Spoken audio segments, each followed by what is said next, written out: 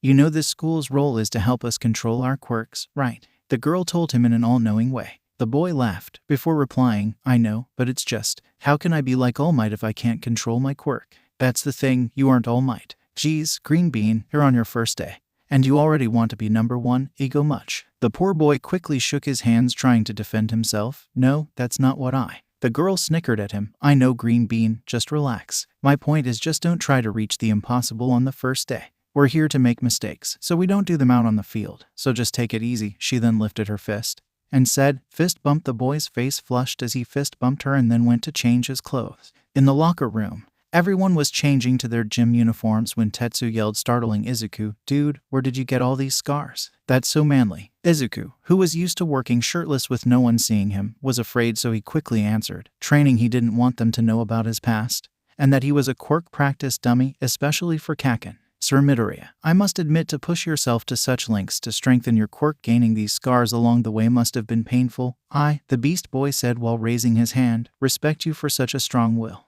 We never got to be introduced properly to each other. My name is 𝗔𝗂𝘁𝗵𝗏 𝗔𝗂𝘁𝗵𝗏, a pleasure to meet you." Izuku grasped the Beast Boy's hand and shook it, saying, "Pleasure's all mine, Izuku Midoriya." After that, everyone went back to putting on their clothes, but when they were about to leave, they heard someone shouting. That voice was enough to make Izuku quiver like a leaf. "That test was so fucking easy. I completely aced it." The voice belonged to a boy with ash blonde hair. His name is Katsuki Bakugo, or as Izuku calls him, Kaken. Another boy with red hair. "Yeah, you totally killed that ball throw test. And so did Monoma." "Shut up, shitty hair. Don't compare me to that copycat freak," Bakugo shouted while his hands sparked with small pops from his quirk. Explosion. Tetsu frowned and said, so unmanly. He suddenly felt someone hide behind him. He looked and saw Izuku hiding. Concerned, he asked the boy, "Midoriya, is there something wrong?" The boy whimpered a response. "No, let's just leave." The bigger boy didn't what happened, but he could tell that the newcomer was the cause of it, so he nodded his head and headed out with Izuku. On the field outside, everyone saw Vlad with a small digital timer and a paper sheet. He looked at them and began to explain what was going to happen. "Listen up, maggots, now. You're all going to participate in 8 different events. This is only a test to gauge your control over your quirks, so don't feel bad if you fell behind. Any questions?" "No, sensei, good." "First, the 50-meter dash," he announced. "First up, Tsunotori and Yanagi." The two mentioned girls went to the start of the line. Back with Izuku, he was stuck with his thoughts on how to use his quirk. How can I use one for all without hurting myself? I mean, can only go 100% or 0. And every time I go 100% like All Might, I break my body, so how? Suddenly a thought hit him as Vlad called out the next two. Why am I trying to use 100% of my power? I was built in a hurry. Unlike All Might, who trained for years to master the quirk. It's like 𝗏𝗏𝗧𝗏 said, I'm not All Might. He then heard Vlad say, Rin and Shota, come up and get ready. Izuku was then deep in thought again. He found a solution to the first problem, which was not breaking his bones with too much power, but how he will use it. He can't just put all the pressure on one part. Even at a low percentage, one for all might do damage to him. He then remembered something Kanoko told him when they first talked. I just spread my mushrooms all across the robots' bodies, causing them to malfunction and fail. This was the last piece of the puzzle. How stupid of me. It's like the egg in the microwave. Instead of focusing on the egg alone, I also focus on the microwave too. He was called out of his thoughts when Vlad King called him. Midoriya and Kendo up next. The boy walked to the starting line with a thoughtful face, deciding to try his new theory out. When he reached it, Kendo said, No hard feelings, Midoriya, but I'm going to beat you. Both students got ready, but Vlad watched Midoriya. He wanted to see what he will do. Will he break and fail as he did in the entrance exam? Will he have at least some decent control over his quirk, or will he decide to do it normally? The first case was something he hoped never happened. The second was something that would impress. And the last was something that he wouldn't mind, since his students' safety come first. As both students took a running position, something began to happen with Midoriya. Midoriya took a deep breath and allowed his quirk to flow through his entire body. His body at first glowed with red veins, grabbing everyone's attention. It then disappeared and was replaced by green lighting that surrounded his entire frame. But Midoriya held a pained expression. Vlad wanted to stop him, but then noticed that along with the pain was concentration, as if he was focusing on something. Izuku during that time was focusing on lowering the power percentage. When he activated that new form, his whole body rattled, so he quickly began decreasing the power till it reached about 4%. He sighed as his body now felt comfortable with the power, rolling his joints to make sure that nothing was wrong. Seeing that both of his students were now ready and not going to break themselves, Vlad yelled, "Ready, set." The two then readied themselves to run, go. In a blare, a green streak of lighting ran the 50 meters, surprising everyone. The machine recording the results then announced, 3, 19 seconds, 5, 12 seconds. Kendo looked at Izuku and said, "Damn Midoriya.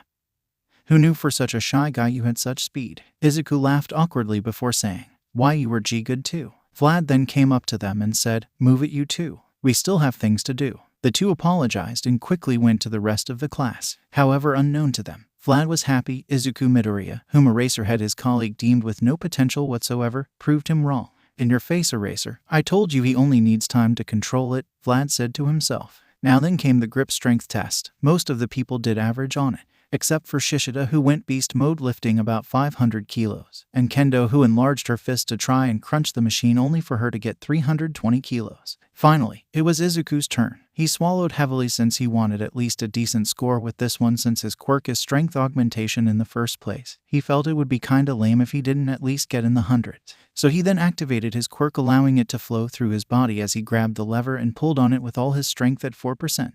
It finally beeped, giving him a score of 135 kilos. Sure, it wasn't the best, but still better than nothing. He still felt tired due to the use of his quirk, and his body was crying out for him to stop. Next was the long jump. The horse girl, or pony Tsunotori, used her horns to fly across the pit, while Setsuna disassembled her body and floated through it with ease. Izuku was truly astounded by his classmates' quirks. His only regret was that he didn't have his notebook to record them while in action. Finally, it was Izuku's turn. He activated his quirk and jumped, only for him to land a couple of centimeters away from the end of the sandpit. He walked out of it with a sad look on his face. His friends noticed this and went to him, "Come on, don't feel bad. You did great out there. You were so manly." Tetsu was the first to speak. "Yeah, dude, chill out. Like I told you, everyone is destined to fail once in a while," Setsuna said, with Kanoko nodding her head shyly. Izuku felt a little better and said, "Thanks, guys. You can thank me by taking me out on a date," Setsuna said, causing him to go nuclear red. They were cut out of the moment by Vlad saying it's time for the repeated side steps. Everyone did fairly in it, except Izuku, whose legs were killing him for the use of his quirk.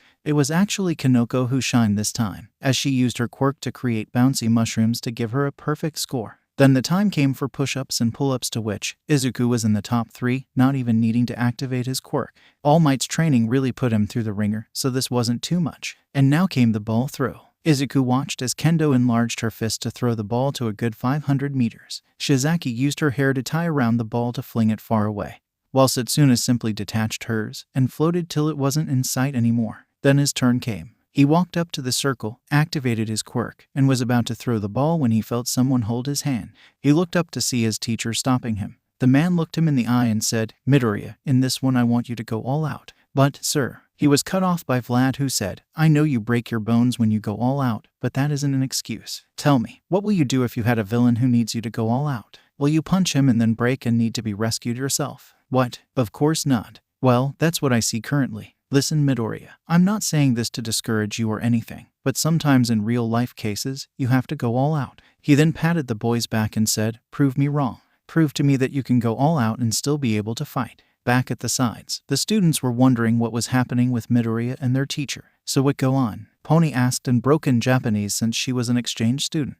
"I don't know, but I think Vlad-sensei is encouraging Midoriya to do his best," Kendo answered while scratching her head. Setsuna then looked at Vlad retreating away and smiled. She then said to Tetsu, "Midoriya is about to do something awesome." The boy looked confused but nodded. Back at the circle, Izuku was processing Vlad's words. "I know he's right that sometimes I have to go all out, but how can I do it without injuring myself too much?" Izuku thought as he looked at his hand, and an idea popped into his mind. It might be a crazy idea, but it just might work. He then stood, took a deep breath as he activated his quirk, and readied himself to throw the ball. Vlad watched with interest what Midoriya was going to do. What he did today was a great improvement. However, he needed to see him also at his best. This whole thing was a test to see his creativity in a desperate situation. It's here, you either break or stand. Midoriya then aimed the ball and began to throw. "I have to throw the ball while also maintaining my ability to fight, so the best thing I could do is..." he thought as he now channeled the energy to his middle finger. Channel everything I have to the last point of contact. He then yelled at the top of his lungs, smash. The wind that the hit created caused some to stumble back while others watched with awe. The only person having a different reaction was Setsuna, who was laughing her head off both literally and figuratively.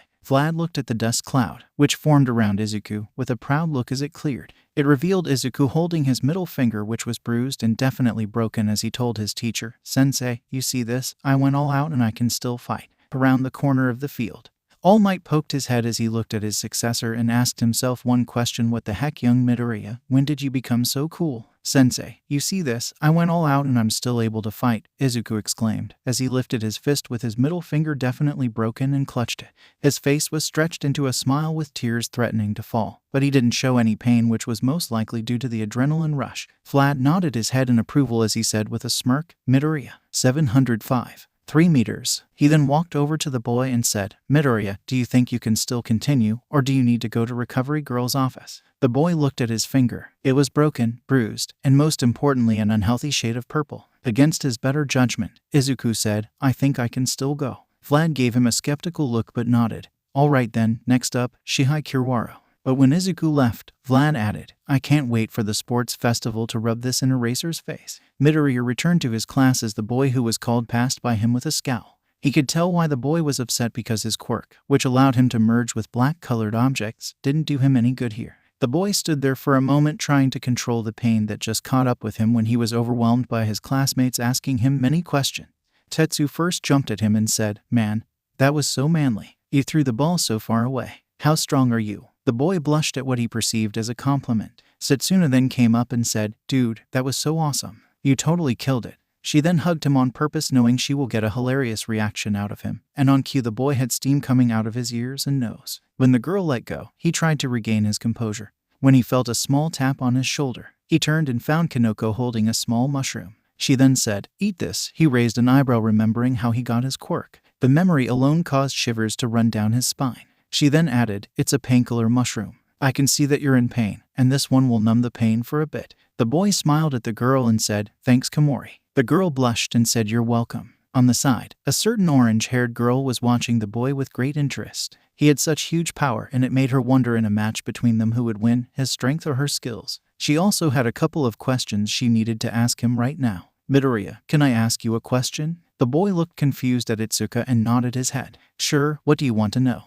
"How does your quirk work?" she asked, straight and direct. She was never for beating around the bush. "Well, it just gives me super," Izuku said, only to be cut off by Setsuna, who said, "Listen, Green Bean, we heard that part, but we want to hear the mechanism of your quirk. How does it work in the first place?" Izuku looked at her as he began thinking about an answer. He knew from his idol that his quirk crystallizes energy and stores it, allowing the user to access it, so it could be considered a battery of pure energy. Izuku looked at her and said, "Well, my quirk is kinda like an internal battery that I use once I tap into it. The energy then flows through my body, giving me super strength and speed." Kendo looked satisfied with this answer, but asked another, "So that was your full strength?" "Well, not really," the boy answered. Silence filled the air as everyone looked at him amazed, until Toguro decided to break it and said, "How that wasn't your full strength?" "Well, Vlad-sensei wanted me to use my quirk at full strength, while also keeping my ability to fight, so the best solution was to only use one finger. That also cost me some distance," the boy explained. Toguro scoffed. "No matter, I'll crush you, stutter." This caused Izuku to shiver at the hostility the boy was emitting. "Did I do something to anger him?" Izuku asked, getting confused looks. The bug boy had it out for him from the very start without a reason. He sighed. He was used to Kaken, so he can get used to Kamakiri. At least, he won't beat him. Setsuna then asked him, "Say, Green Bean, didn't you say that you didn't have much control over your quirk? How come you controlled so well today?" She remembered their conversation before going to change their clothes, and what he said. Izuku answered her, "Well, it was thanks to you and Kanoko." The girls looked at him and said, "Us?" "Yeah, at first when I was using my quirk, I always went 100% trying to be like All Might, but Takage reminded me that I'm not him, so I lowered the power percentage. And then I remembered how Komori defeated the robots in the entrance exam by spreading her mushrooms all over their bodies. So I decided to try the same thing with my quirk on my body." The boy answered, and then bowed to the girls and said, "Thanks." Kanoko blushed, while Setsuna laughed at him and said, "Don't mention it, Green Bean. What are friends for?" Suddenly Vlad yelled, "Come on, maggots, we still have 3 tests to complete." Next was the flexibility test, which Izuku did decent on given that his finger was broken. It was followed by seated toe touch, which he also did decently. It was then followed by the endurance run. It took about 15 minutes for half of the class to give out, and a couple more for another 5 to throw in the towel. The remaining 5 were Kendo, Izuku, Toguro, Pony, and Shishida. Pony looked at them and said in English, "I can go for weeks. My quirk gives me the natural advantage." Izuku replied to her in the same language, "My quirk kinda helps out too." The girl's eyes widened in delight as she said, "You know English?" The boy nodded as the girl smiled happily, saying, "Finally, someone I could talk to." The boy understood where Pony was coming from. Being a foreigner must be hard for her, and having someone who can understand her could help her greatly. Maybe he should give her a couple of lessons in Japanese. It then took a couple of more minutes for the remaining 5 to throw in the tower, with Izuku being third, Shishida second, and Pony first. Now, they all stood in front of Vlad, who was calculating the results. He looked at them and said, "Here are the results." Midoriya looked for his name and was awed. He was in the 5th position. He wanted to cry, but he didn't want to look like some crybaby in front of his friends. Vlad then said, "Now regarding the results, those tests only showed your skill with your quirk, and some were at a disadvantage, not able to use their quirks at all. For all of you to know, these tests don't define who you are. I saw that you all tried your best. Some of you used your quirks creatively. Others made up for their inability to use their quirk by pushing their bodies to their limits, and some put up a good show.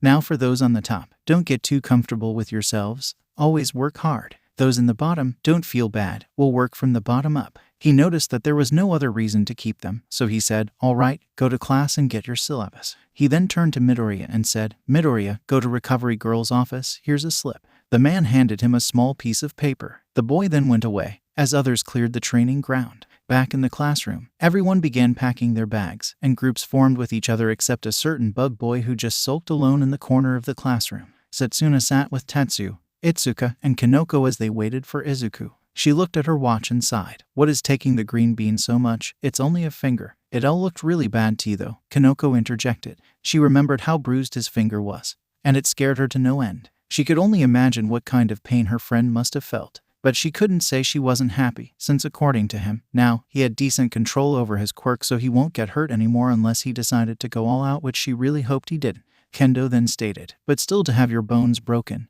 that's some serious backlash for a quirk." She heard that some quirks cause tiredness, headaches, stomach aches, or some other problem. Heck, she even heard that some quirks cause the user to faint from overdoing it. But to have your bones broken was some really nasty stuff, but she can only imagine what his power will be if he had full control. Only time will tell, she thought. Tetsu was about to add something, when a boy with black hair and a headband said something. "Oh, you haven't seen what kind of damage his quirk can do yet." This was a small display. Tetsu then looked at the boy and said, "What do you mean, 𝗲𝗚? The boy looked at him and said, "I mean, he got off lucky this time. I was in the same arena with him, and I have to say that he left one heck of an impression," he said, remembering how Izuku easily leveled the 0-pointer into the ground.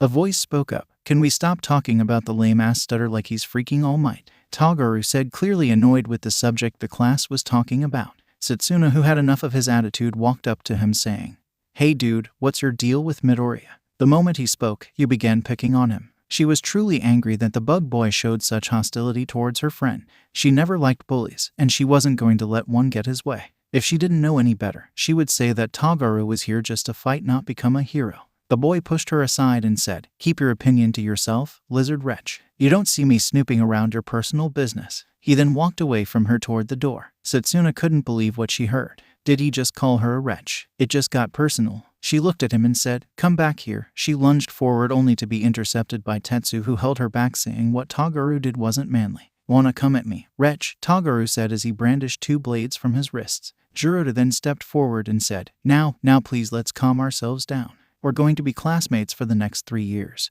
So can we at least be civil in our conversations?" He finished trying to de-escalate the situation that went from 0 to 100 in a mere moment. He looked to Setsuna, who seemed to have calmed down, for Tetsu to let go of her. He then said, "Now, can we talk with each other calmly?" The bug boy scoffed and left the room as he told them, "I have better things to do with my life than talking about some lame-ass stutter." Setsuna, although calm now, was boiling with anger. She didn't know what this guy's case was. He began to pick on Midoriya the moment he walked to present himself. It seemed that the bug boy took a personal annoyance with Izuku's mere presence. This caused her to frown before letting out a sigh as she felt her anger slowly disappear. Tetsu was sharing a similar feeling as he looked at the bug boy's retreating form. He didn't know what his problem was, but he knew he couldn't let him harm his friend just cause he feels like it. "Well, that went as horribly as possible," 𝗏𝗧𝗵𝗲 said. He was a boy with brown hair. Setsuna then said, "Okay, aside from the unnecessary comment. And now that the pain in the ass is gone," she said through gritted teeth, "let's get back to business," she said, cheerfully, eliciting a few sweat drops at how her mood flipped from planning Tagaru's murder to chatting happily. She then looked at Owais and ordered him, "Tell me everything you know about the green bean." The boy scratched his head. "Well, as I said before, I was with him in the entrance exam, but I don't think he remembers me, not that I think he wants to. Honestly, he was very plain, and he didn't do much. Hell, he couldn't even destroy any robots. He had to be saved every time he tried to." This caused confusion to envelop the class. The main question was how a person with a strength quirk wasn't able to fight robots. He should have torn right through them. But Midoriya has a strong quirk, so how wasn't he able to destroy the robots? 𝗓𝗵𝗲 asked the question on everyone's mind. "I don't know," 𝗬𝗧 said as he shrugged. "I'm just saying it as it happened." For most of the test, he was trying to fight the robots quirkless, but seeing the backlash, I can't say I blame him. Though, he was able to level the 0-pointer. This information got wide eyes from all the students except those who entered through recommendation. Juzo Honuki then asked, "The what?" Juzo was a male with sandy blonde hair. But his most striking feature was his face, which resembled that of a skeleton since he had no lips or visible nose. Everyone looked at him. And manga Fukudashi showed through his thought bubble a phrase that said, "It's a giant robot." "Huh," Setsuna said, but then asked, "Can you guys please explain what the 0-pointer is?" "No problem, Lady Takage. You see, the 0-pointer is a giant robot about 7 stories high. We were told that it was an obstacle that we should avoid at all costs, and seeing it in person I know why," Jirota explained. "And yet the green bean still went against it. Man, he's full of surprises," Setsuna said, imagining Midoriya defeating the huge robot. "Yeah, but why did he do something so unnecessary?" Kendo asked, trying to understand the reason why Izuku went after something that was virtually equal to 0. "Well, you see," 𝗬𝗧 said while smiling sheepishly. "When the 0-pointer was released, everyone ran for their lives, but a girl got stuck under the rumble. When he saw that no one was trying to save her, he ran and destroyed the robot, but he was cut off by Tetsu, who cried, 'Dude, that's so manly.'" The boy then returned to his story. Aside from that, Midoriya broke his left arm and both his legs during his attempt and then began to fall to the ground. If it wasn't for the girl he saved having some type of gravity quirk, well, Recovery Girl might have found a red stain on the ground. The last remark earned him a punch to the head from Setsuna, who felt very uncomfortable at the idea of one of her friends dying. "Don't say that like you're talking about the weather," Setsuna demanded. "Hey, I just said it as I saw it," the boy complained as he rubbed the assaulted spot. "But still, that was so manly, and it was really cool of him," Tetsu said. Now, he wanted to go around against Midoriya to see how much he can hold out against people with strength-augmenting quirks. "No, the hell it's not," Kendo interjected while neck-chopping the teen. "Hey, what was that for?" the boy asked as he rubbed his neck. "For thinking what he did was cool. Can you even imagine the amount of pain he was feeling?" Kendo scolded the boy because she didn't want him to go around fighting Midoriya, making the latter break his bones. Not that he would in the first place, but just in case. But this raises a different question. Why did he break his bones? Ryuko Yanagi, the resident ghost girl, asked. "Well, he told us that he didn't have good control over it, but we didn't think it was that bad. The way Rubber Band says it makes it sound like he never used it before," Setsuna said. "Well, maybe he didn't," Kanoko said, shocking everyone. Looking at the shocked looks, she quickly explained, "Maybe he wasn't able to control it well when he was young, so he never actually used it till the entrance exam." Everyone nodded at the logic. Broken bones could make anyone shy away from using their quirk if it meant saving them from intense pain. "Well, anyway, we won't have to worry about him breaking his bones anymore," Itsuka said. "Who you won't have to worry about?" Izuku asked as he entered the room, startling Kendo, who quickly replied, "No one." He wanted to say more, but he shrugged. He then asked his friends if they were ready to leave, and they all nodded their heads, so he packed his stuff and left the classroom with the others, leaving the rest of his classmates to their thoughts. In front of the gates of UA, the 5 friends walked together as they all left for their homes, so Tetsu said, "Man, today was amazing. I mean, I can't believe I'm at UA." He then lifted his arms up and down, cheering till Setsuna smacked the back of his head because he was making a scene. Kanoko piped up next, "I know, right?" The girl then looked at the ground with a sad face. "Though I feel like I don't belong here." Kendo then looked at her with concern. "Why would you think like that?" Kanoko sighed. "I mean, I don't have a flashy quirk like Izuku, or a strong one like you, Setsuna, or Tetsu. It feels like I'm here on a fluke, or that I'm cheating and taking someone else's place that is better suited for the hero course." All of them looked at her with concern. Self-doubt is one of man's greatest enemies, and it seemed to them that their friend had a lot of self-doubts that may be due to bullying because of her quirk. Izuku then remembered his conservation with All Might when he received his quirk. Back then, he felt like he was cheating since his power wasn't originally his, but All Might assured him that this power was now his. So he said with a smile, "You definitely deserve it, 𝗵𝗲. You managed to pass the entrance exam even though your quirk wasn't suited for combative purposes. In addition, you don't need a flashy quirk to make it into the hero course. Your quirk is great as it is. It's very versatile. I mean, if I can be in the hero course, then so can you." The girl looked at him with tears in her eyes as she sniffed. "Thank you." The others smiled at Izuku's encouraging words for Kaneko. But then Izuku said, "But I do get that feeling sometimes.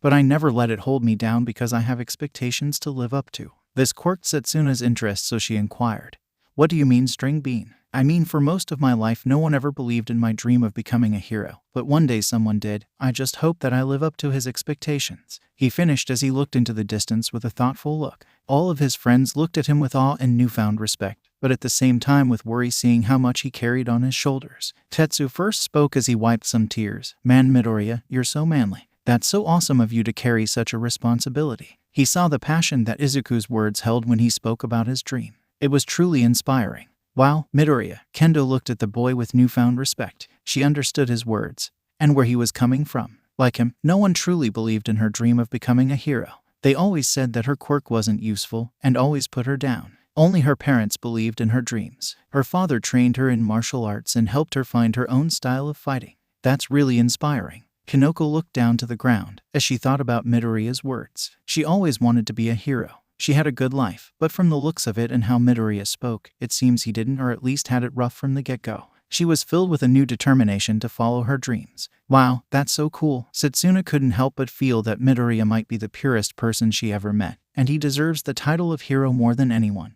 She whacked him on the head, causing him to yelp in pain. The other three looked at her in shock as if she lost her marbles. "Listen, Midoriya, what you said is truly inspiring and all, but you need to chill out. For goodness sake, you're a first year and I only met you, and I can still see you holding the heaviest set of responsibilities on your shoulders. You need to relax, or you won't be able to make it past the first semester, let alone the first year." If only she knew about One for All, he thought, but he then added, "But I have to be a great hero to make him proud." "If he truly believes in you, he would be proud either way," Setsuna told him. The boy lamented on her words. He remembered how All Might told him how proud he was when he made it into UA, or when he was able to finish cleaning the beach. He smiled and said, "Thanks, 𝗧𝗵𝗲. I'll take your words to heart. I'll try to see chill out." The girl then patted him back as she said, "Great for you, string bean." The boy looked at her and said, "What happened to Mop Top, or Green Bean?" The girl chuckled as she said, "I didn't like them that much." But then she asked him, "But I have to ask you something. Why did you take so long at recovery, girl?" The boy shivered as he recalled his encounter with the old lady. Let's just say that he didn't know old people's canes can be so painful. She tends to take her time. The boy answered quickly as he suppressed a shiver. "Okay," Setsuna said, not fully convinced. She then thought of something and said, "What will you call your new move?" "Huh?" the boy asked, confused. "I think she means that move you did when we raced on the 50-meter dash," Izuku explained.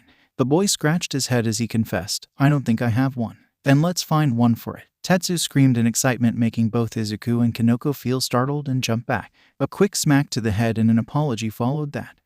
Let me think of something," Izuku said as he rubbed the back of his head. "Well, you seem to be covered in energy," Kaneko interjected. "How about I name it Full Cowling?" Izuku asked. His friends thought about it and nodded their heads. "Thanks, guys," the boy said. Setsuna then put her face in his, causing him to go red as she whispered, "You can thank me with a kiss." The boy turned even redder than before as the girl laughed. Izuku laughed once he composed himself, along with the others as they left the school. Unknown to Izuku, a pair of crimson eyes were burning holes into his head. Katsuki Bakugo was no happy camper. He came to this school to show them who's the new top dog around here. But to his surprise, he was shown up by not only one, not only two, but by three fucking people. He was shown up by the ponytailed wretch, the icy hot bastard, and the copycat freak. But what annoyed him the most is what the copycat did. He used his quirk to pass the ball throw exam. He tried to attack the freak only for him to be captured by the teacher. The sleeping-looking bastard told him if he ever tried that again, he will be expelled. He couldn't believe his ears. The Katsuki Bakugo threatened with expulsion.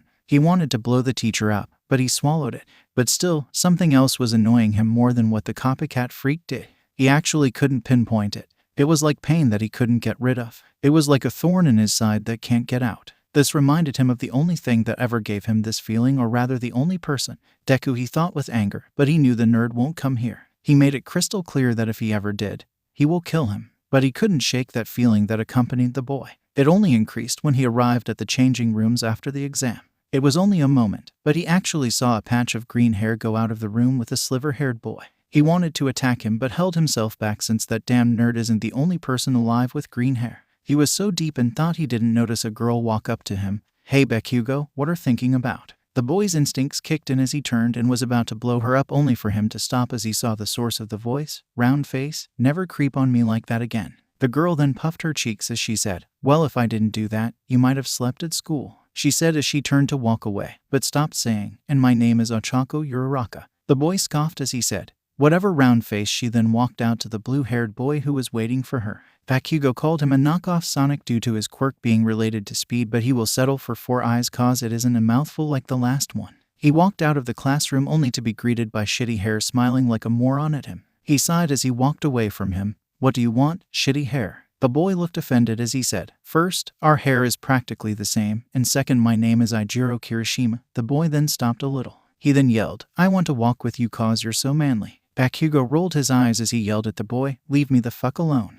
But the boy kept following as if he never heard him in the first place. Bakugo sighed as he face-palmed. Could this get any worse? He thought. It was as if the universe has answered his question. He saw something that made him blow with rage. It was so small, but he could make it clearly. It was a patch of green hair. It reminded him so much of Deku that he quickly made a beeline toward the group that the patch was walking with. The group made a turn around a corner before he could arrive. He turned around and they simply disappeared. He was so pissed right now. Hiroshima then caught up to him and asked him, "Hey, Baku bro, why did you go in such a hurry and then suddenly stop dead in your tracks?" Bakugo didn't hear him. The only thought he heard was that there is a chance the damn nerd didn't take his warning seriously and still came to UA. That quirkless freak actually thought he has the right to stand on the same pedestal as him. He knew that if the nerd wasn't in 1A, then he'll most likely be in 1B. He will get to the bottom of this tomorrow. He walked home as he growled. Deku, it was Midoriya's second day at UA, and he was excited, to say the least. The first day went better than he honestly expected.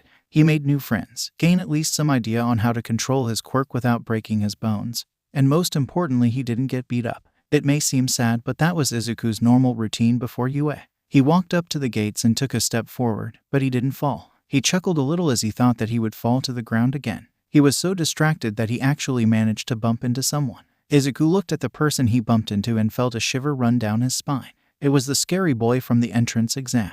He still remembered how the boy treated him, whether dismissing him at the briefing or accusing him that he was trying to sabotage the nice girl. The boy looked at him and his face held a scowl as he said, "Watch where you are going. Are you sure you belong in UA? Students of UA should have utmost vigilance so things like these don't happen. I truly recommend that you change schools since you don't hold the spirit of UA." The boy continued to talk about how UA students should behave like him. But Izuku made the mistake of cutting him off by saying, "I'm sorry, okay." The boy looked offended by being cut off and said, "It's rude to cut off people while they're speaking." The boy continued to lecture him as Izuku shrank on himself, sighing as he wondered how his day took such a bad turn all of a sudden. A voice then caught both boys' attention. "Hey, leave him alone. He said sorry, didn't he?" Izuku looked and sighed in relief as he saw Kendo approach him. The boy tried to talk to Kendo to reprimand her for something, but the girl didn't have it. She grabbed Izuku's arm and dragged him away, saying to the boy, "Since you're the model student of UA, get to your class. You're almost late." The boy looked at his watch and ran quickly. "Well, he's something," Kendo said. She then looked at Izuku and asked, "What did you do to him anyway?" "I just bumped into him." The boy answered honestly. This made the girl confused. All this fuss just for bumping into him. Either the guy was seriously stiff, or, no, he was just stiff. "Well, anyway, let's go to class," she said. She then took a more excited tone, as she asked Izuku, "Who do you think our teacher is? What do you think we will do today in our first heroics class?" The boy smiled sheepishly and said, "I have no idea." The girl pouted as she said, "You're no fun, Midoriya." A few moments later, they both reached their class just in time to hear Setsuna and Kaneko speaking. Man, what a freak. What he was doing here anyway. He was watching everyone entering the class with a look that can kill the gods. Kaneko then said, "His crimson eyes really scared me. It was like he can see in my soul." Izuku shivered at the description and can only think of one person. Kaken, he thought in fear. He hoped he can avoid the boy for a little longer or perhaps forever if possible. But it looks like the boy has already begun searching for him. He shivered at the idea of Bakugo giving a beatdown every day here. He didn't want his friends to find out about his past with Bakugo. He sure learned to accept it, but that doesn't mean he wanted others to know about it. It would make him look weak. Not that he was strong before entering UA. The boy was startled out of his thoughts when a floating hand poked his stomach. The boy turned red as he asked the lizard girl, "What are you doing, 𝗕𝗏𝗏𝗏?" The girl laughed and said, "You went into a muttering spree, so I stopped you." The boy blushed heavily. He then looked at Kinoko and greeted her. Then Tetsu burst into the room, and he shouted as he raised his arms in the air, "I scared him away." "What do you mean?" Kendo asked. "There was some freak that was standing in front of the door of our class saying he was looking for someone named Deku. He wouldn't go away nicely, so I sicked Tetsu on him," Setsuna said. Izuku shivered a little at the mention of the nickname Kaken gave him. Izuku then looked at Tetsu as if he was some sort of deity. Never in a million years did he think someone can defeat Kaken. But then Tetsu added, "I didn't do much. I only talked with one of his classmates who came and took him away." Kinoko then looked at Midoriya and asked him, "Are you all right, Izuku?" The boy looked at her and said, "What do you mean?" "I mean, once we mentioned that guy, you were shivering." The girl said, before Tetsu also gave his 2 cents, "Yeah, dude, do you know him?" He still remembered yesterday when Izuku shivered after he heard the boy's voice. Izuku felt his throat grow dry as his friends looked at him expecting answers. He prayed for every deity he knew of to help him. And as if the universe heard him, the door opened as Vlad walked in. Izuku sighed in relief, but Setsuna then whispered to him with a giggle, "This isn't over, Greenie." The boy gulped as Vlad began explaining what was going to happen today. "Listen, maggots, today is your first heroic class, so you will all go to Gym Gamma and wait for your teacher there." Yosu raised his hand, and Vlad said without looking at him, "No, you won't need your hero costumes." The boy then lowered his hand. Vlad then looked at his class and yelled, "Now, go and change." "Yes, sir," everyone yelled as they left the room. 10 minutes later, everyone was standing in the gym waiting for the new teacher to enter. Kinoko looked at her friends with excitement. "Who do you think the new teacher is?" "I don't know. Maybe a pro from the top 20 heroes," Setsuna said with Tetsu, Kinoko, and Kendo nodding their heads. Izuku, on the other hand, was beaming with excitement. He knew who the new teacher was, and he couldn't wait to see him. He was excited to study under such a strong hero. The gym's doors opened and everyone looked with anticipation only for them to all scream at the same time. "Vlad 𝗧𝗵𝗲, you're the new heroics teacher." Disappointment could be seen on the students' faces, especially Izuku's face. The teacher looked at his students' crestfallen faces and didn't know whether to laugh or feel offended. Finally, he settled for neither as he shouted, "Heads up, maggots. I'm not your heroic teacher. I only hijacked your first class. I need to see a couple of things before I set you to heroic training." "And what would be that, Vlad sensei?" Setsuna asked the blood-themed hero. "I want to make a sort of physical examination. I want to see how much you can all push your bodies before they fail. Second, a combat session, quirkless style first, then a small one with quirks, the matches he had already been set. And finally, a quirk showcase." Ibara then raised her hand. After she saw a nod from her teacher, she asked him, "Vlad sensei, didn't we yesterday tell each other our quirks, so why a quirk showcase?" Vlad nodded at her logic. She wasn't wrong, but she also wasn't right. "You're right, Shizaki, but what you did yesterday was the equivalent of just giving the title of a presentation.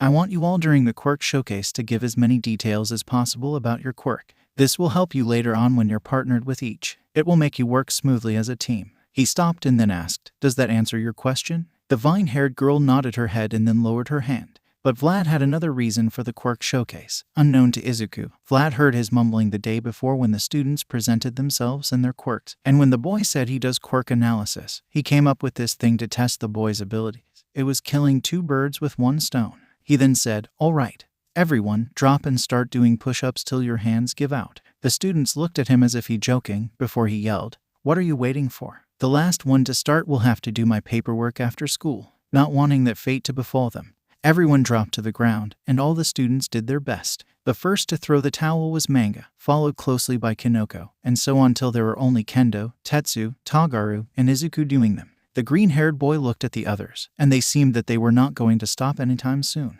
10 more minutes and only Izuku and Kendo were doing push-ups. The girl looked at him and said, "You're quite strong, Midoriya." "Thanks, you two." 2 more minutes later, both students fell to the ground tired and exhausted. Setsuna then came and said, "You seem like you're both enjoying this way too much." Vlad then yelled, "Come on, we don't have time to play around. We still have a lot of work to do." The exercises that followed the first one can be only called torture, according to the students. Students were forced to do pull-ups till their hands broke down, squats till they couldn't feel their thighs, and running for around an hour before they all threw the towel. The teacher walked over to his students near dead forms and said, "Pull yourselves together, we have work to do. If you're like that, you won't be able to make it." The students begrudgingly stood up as they readied themselves for the next torture session. The teacher then said, "It's time for quirkless combat. then Quirk combat. The first is to see how you do if you come up against someone with a quirk opposite to yours, or if using your quirk will damage the surrounding area. Quirk combat, as I said, will be later to see if there is a certain fighting style that will help you. Now here are the matches. 1 Kendo vs Tetsu, 2 𝗕𝗏𝗁 vs 𝗵𝗵𝗃𝗧, 3 Komori vs Kodai, 10 Midoriya vs Shota. Both boys looked at each other. Izuku looked at the mentioned boy. He was a short boy about his height or a little shorter. He had iceberg blue hair, and most importantly his hobby is boxing. Izuku gulped. He was screwed. Shota saw this and walked over saying, "I can see you're worried. I'll go easy on you if you want." Izuku thought about it but shook his head saying, "No, it's for the best if you go all out. Vlad Sensei said he wants to gauge our ability when it comes to quirkless combat, so it will hurt a bit but it will be worth it in the end." The boy nodded his head, respecting Midoriya's decision. The matches began to take place, and Izuku took notes about his classmates. It was clear Kendo had a lot of martial arts skills under her belt, while Tetsu was more into wrestling. Setsuna was using some sort of combination between kung fu and street brawling, while 𝗵𝗵𝗃𝗃, Izuku could say, didn't know how to throw a punch without using his quirk, though he had to give respect to the boy's reaction time, which was impeccable. Kanoko wasn't too good either, and so was Kodai.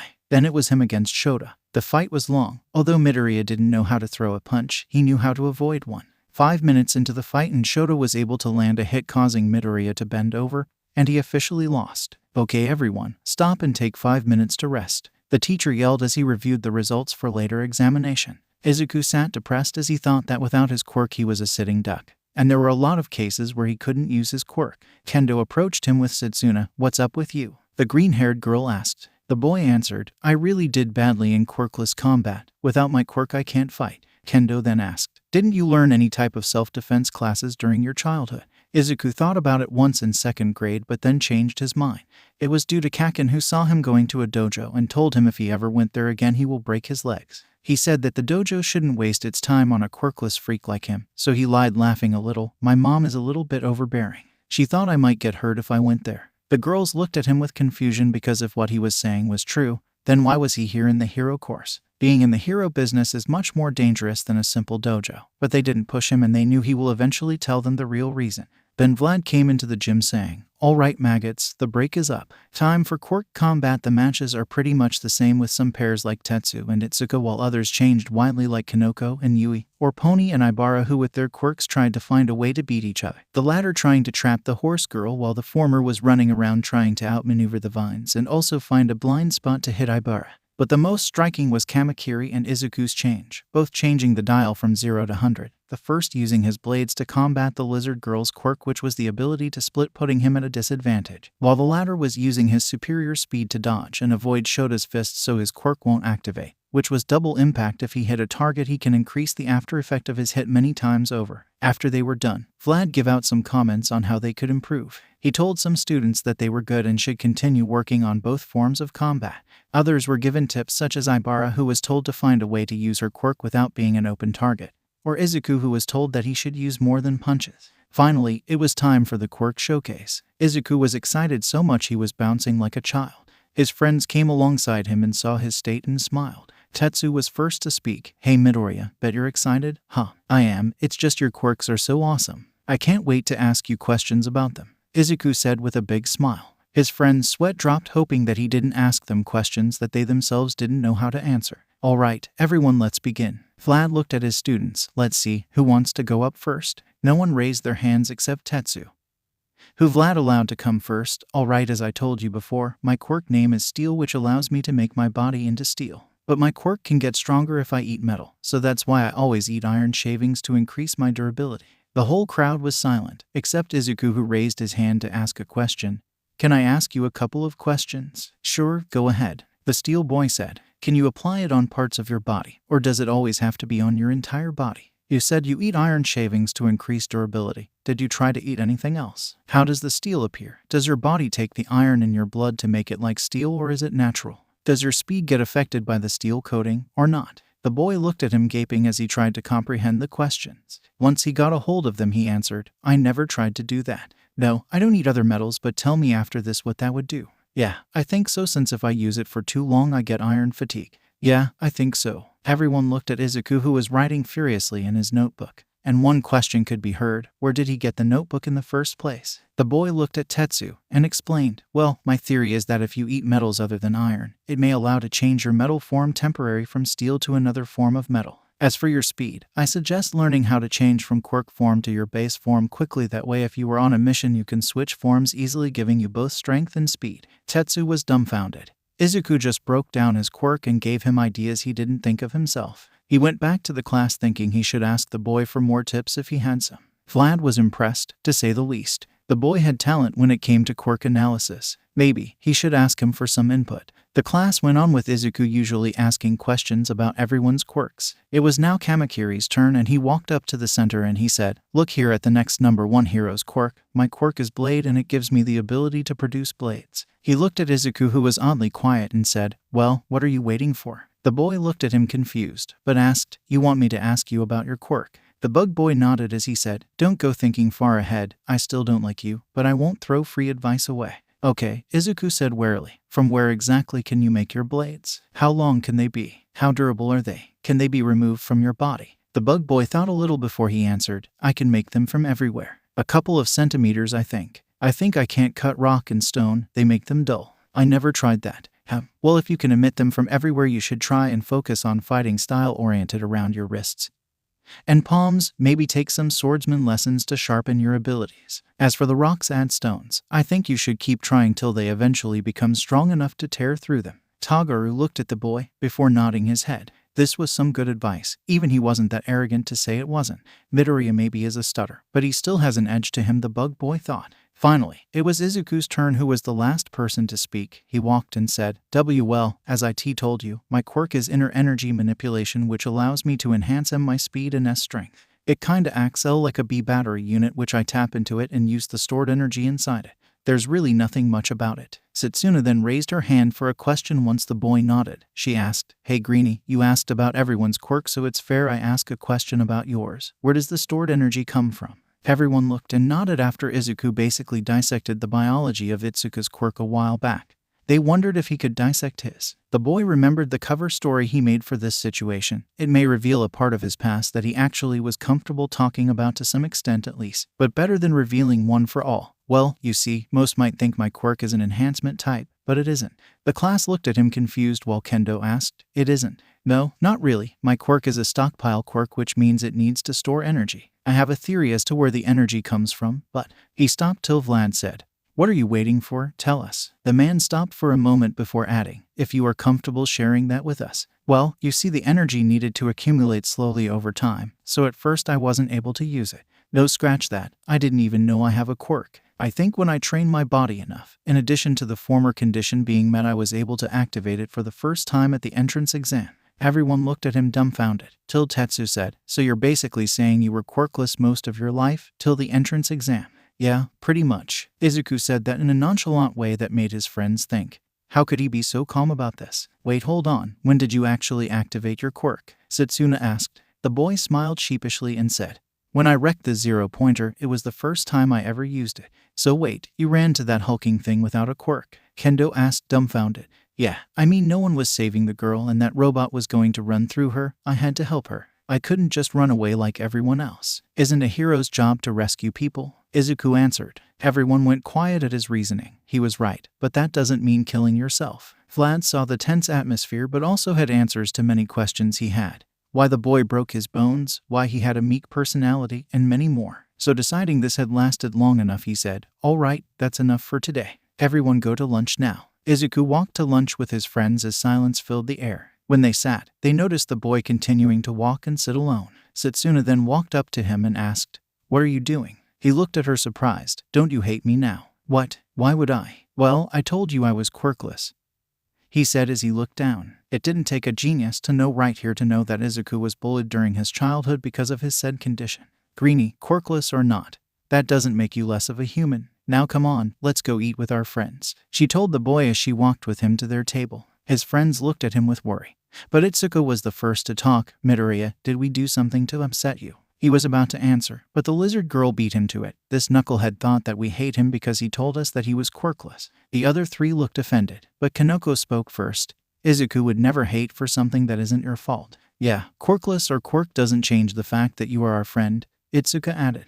Yeah, I also think you were so manly coming to the entrance exam quirkless. But out of curiosity, how were you planning to destroy the robots? Tetsu said, earning a neck chop from Kendo, saying, Don't be rude. They all looked at Izuku, who was letting a few tears slip as he said, Thank you for not hating me. The four then hugged him as a sign of their care. But then Izuku looked at Tetsu and said, Regarding your question, I had no idea. Really? Kendo asked. She didn't want to judge him, but she couldn't help it. Yeah, he started, but looking at it in hindsight, it was pretty dumb. I should have at last brought a staff. Well, it worked out, didn't it? Tetsu said. But Setsuna needed to ask one more thing. Just one question. If you didn't know that you had a quirk and didn't bring a weapon to aid you, why did you try for the hero course? Wouldn't it have been much easier to get there through the sports festival for you? The others were also intrigued by her question. The boy then answered, It's because I was quirkless I had to get through the entrance exam. Quirkless people are always treated like they're less than humans. I thought that if I got to the hero course through the entrance exam, it would break the stereotype that quirkless means useless. Everyone looked shocked at his answer before Tetsu cried, That's so manly. Setsuna looked at him and said, Man,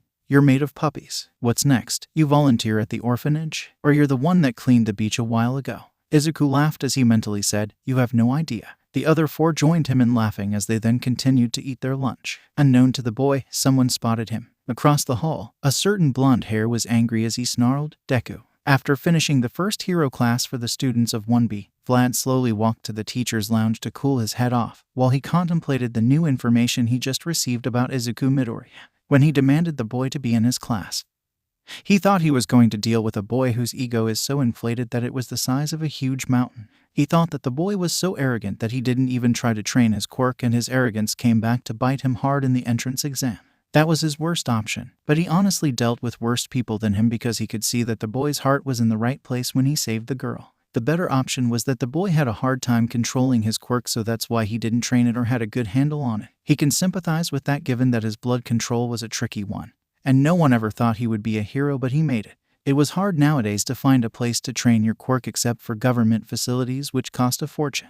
Either way, he was determined to make a decent pro out of him. But imagine his shock when he first met the boy. His personality was meek, shy, and awkward. He would cower at the slightest loud sound as if it meant his doom. When Tagaru cut him off in class instead of getting angry, he seemed rather docile and disappointed, perhaps as if he was expecting something different. When the quirk apprehension test happened, he expected the boy to be at the bottom of the totem pole, but he did amazingly well. This only helped to raise more questions for Vlad. If he had such good control over his quirk, why didn't he get villain points? If he was that good, he should have been the first on the entrance exam with no other competitor even managing to come near his score. It wasn't till today that he finally understood the real reason behind the anomaly, which is Izuku Midoriya.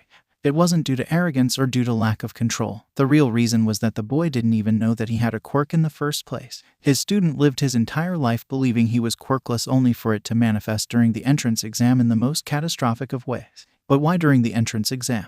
He can only chuck it off to the adrenaline rush, and the situation he was put in that caused it to activate for the first time. This also tipped him off that his coworker, who was responsible for looking up the files of the first 10 examinees, didn't do it. Lazy bum, he muttered under his breath. He wanted to yell at him, but he already won and had the grand prize delivered to him. He can still remember the argument that he had with Eraserhead over Izuku. The underground hero wanted to kick him out before he even saw him in action. It was a good thing he refused that and insisted that the boy will be in his class, or else the worst could have happened with the boy trying to be a vigilante like many other of the underground hero's students who he expelled wrongfully. He started to reminisce about the entire conversation he had with him and the other teachers when they decided the fate of the boy. After finally finalizing the results of the entrance exam and picking the 36 examinees who would be part of the hero course, he already had his share of the recommendation students.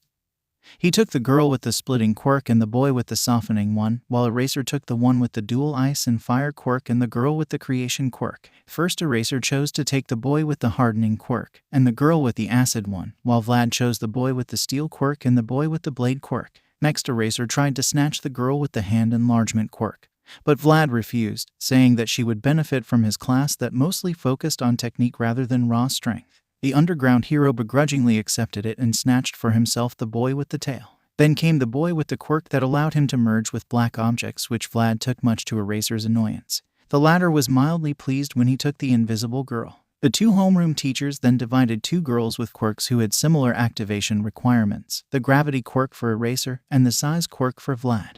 Then Vlad took the giant with the glue quirk and the boy with the wielding quirk, while Eraser took the ones with the tape and sticky balls quirk. How did that boy get in was beyond Vlad's understanding. Then it was followed by a heated discussion on who takes the girl with the vine quirk. It didn't end till Nezu gave her to Vlad, who seemed victorious, while Eraser was given the girl with earphone jacks. Vlad then took the girls with the mushroom and telekinesis quirks, while Eraser took the girl with the frog quirk and the boy with the multiple arms. Eraser then demanded the boy with the sugar quirk, which Vlad accepted, taking for himself the boy who was using some kind of recoil impact quirk he thought initially. The boy with the beast quirk then went to Vlad, while the boy with the explosions went to Eraser, much to Vlad's relief. A character like him in his class will definitely cause problems. The boy with the rock head then went with Eraser, while the one with the grating one was taken by Vlad. The little brother of 𝗔𝗵𝗲 was whisked away by the nighttime hero, while he took the boy with the air hardening quirk. Then Vlad had the horse girl, while Eraser took the electric boy. This process went on for at least 2 hours before being finally left with 2 names. 1 Izuku, Midoriya, 2 Nito, 𝗏𝗏𝗏. There was a moment of silence while Vlad looked at 𝗏𝗏𝗏's quirk. He was ready to fight tooth and bone for him in order to get the boy and put him in his class. His quirk was copy, and he would most likely be an underground hero with that, so he needed the technique that Vlad offered for all of his students. But then the unexpected happened. "I'll take Midoriya," Eraser said. Under normal circumstances, Vlad would have been happy he got the student that he wanted, but something felt wrong here. It was that Eraser picked Midoriya willingly without him being forced to. When a kid with a quirk that was underground worthy was presented in front of him, and given Midoriya's performance, he felt Eraser wouldn't want him, given that he usually avoided people who he nicknamed problem children. Interest overtook Vlad as he asked, "Why do you want Midoriya?" "You usually avoid people like him as if they were the plague, and I usually get them." The insomniac hero smiled a creepy grin that nothing good could come out of it as he said, "You caught me." Vlad raised an eyebrow and said as he crossed his arms, "What are you planning?" "Simple. I will expel him the moment I walk into the room. He has no place here," the underground hero said with zero hesitation. President Mike then said as he put his hand on Aizawa's shoulder, "Come on, Shota, aren't being a little cruel toward the little listener. You usually give your problem children a chance to prove themselves before you make the decision." He knew his friend wanted the best for his students, but this was borderline cruel. Expelling him before he even had the first class was too much. At least last year, he gave the entire class he expelled a chance to get to the field before giving them the kick. Midnight then said, "Yeah, at least let him take the apprehension test. You don't know, maybe he will have some control till then." She tried to get to the logical area in her friend's mind, but apparently it didn't make it. "No, he had 11 years to get control over his quirk, but I know the reason why he didn't," Eraser said with a bored face as he opened a small bag, pulling out a file, slowly earning Vlad's attention, who saw a picture of a boy with purple hair on it. Vlad then concluded that Eraser wants to put this boy in the hero course, but at the expense of Midoriya. This was, as the nighttime hero called it, the height of irrationality. He was cut from his thoughts as Eraser said. He probably thought that he was so grand that he doesn't need to train his quirk, but was shocked when he reached the entrance exam and saw how the real world works. In short, he has no potential. No potential was a phrase Vlad came to hate with a passion due to the reason that multiple students with good hearts, but had problems with their quirks which could have been solved by simple quirk guidance, only to be expelled by Eraserhead. They then went either two ways: vigilantism, or other schools where they flourished, unlike what Eraser said. 𝗧𝗵𝗲 then said, "You being too harsh here. Maybe the boy has a hard time controlling it. Does his file say anything that could give us an idea as to why he can't control it?" Like Eraser, he was a teacher who depended on logic. However, he still gave others the benefit of the doubt. If the boy had a hard-to-control quirk, he should have quirk counseling which could help him. It was there for a reason. Eraser then said, "I personally looked at the files and gathered the information myself, and from what I saw, he has no reason to control it." Eraser then put the file he had on the table. He was about to speak when Vlad took Midoriya's file and said, "You know what? I'll take Midoriya. His quirk seems simple enough to work with, but he needs experience and a bit of sharpening." Eraser then scowled. "What are you doing?" "I said I'll take him. 𝗏𝗏𝗏 needs someone who can teach him how to use his quirk, and from what I see, you're the best for this." Vlad scoffed. He knew that Eraser was buttering him up. He heard how the nighttime hero always accused him of coddling his students, not being tough enough with them, even though with the amount of torture he actually put them through, a couple of students actually dropped out. "No, 𝗏𝗏𝗏 needs you. His quirk is best suited for being an underground hero, and you're probably his best option." Other teachers nodded at Vlad's statement. Vlad was actually sad, but he saw potential in Midoriya. He didn't want to sacrifice his hold on 𝗏𝗏𝗏, but it was worth it. Midoriya has a huge amount of potential, as Eraser would put it, so he didn't want him to lose his chance at being a hero. Midoriya, his quirk seems to come from inside his body and requires him to bring it forth, kinda like mine, so I'm his best choice. Again the teachers nodded at the statement as the boy's quirk was labeled inner energy manipulation. He can sympathize with that. He himself had a very hard quirk to control, so he was willing to help the boy out. The nighttime hero frowned. This was not going as he expected. He thought the moment he offered 𝗵𝗲 to Vlad, it will be over, but the other teacher had made it his mission to keep someone with no potential inside the hero course, so he thought of something. Okay, how about we reach a compromise? I'll put him in general studies, then in the sports festival. If he did well, I'll let him join next year while someone with more control over his quirk takes his place. This will be his wake-up call. The other teachers looked at him like he grew another head. Did he honestly think that the student he expelled will willingly study under him with a huge gap between him and the other students? He was basically setting him up to fail. No, I insist that I'll take the boy. I'll have the better luck in helping him master his quirk. Vlad insisted, hoping to avoid confrontation. Eraser then said, okay, I'll be frank. The boy has no potential whatsoever. He needs to be kicked out to give him the wake-up call that he needs and knock that inflated ego of his down a peg.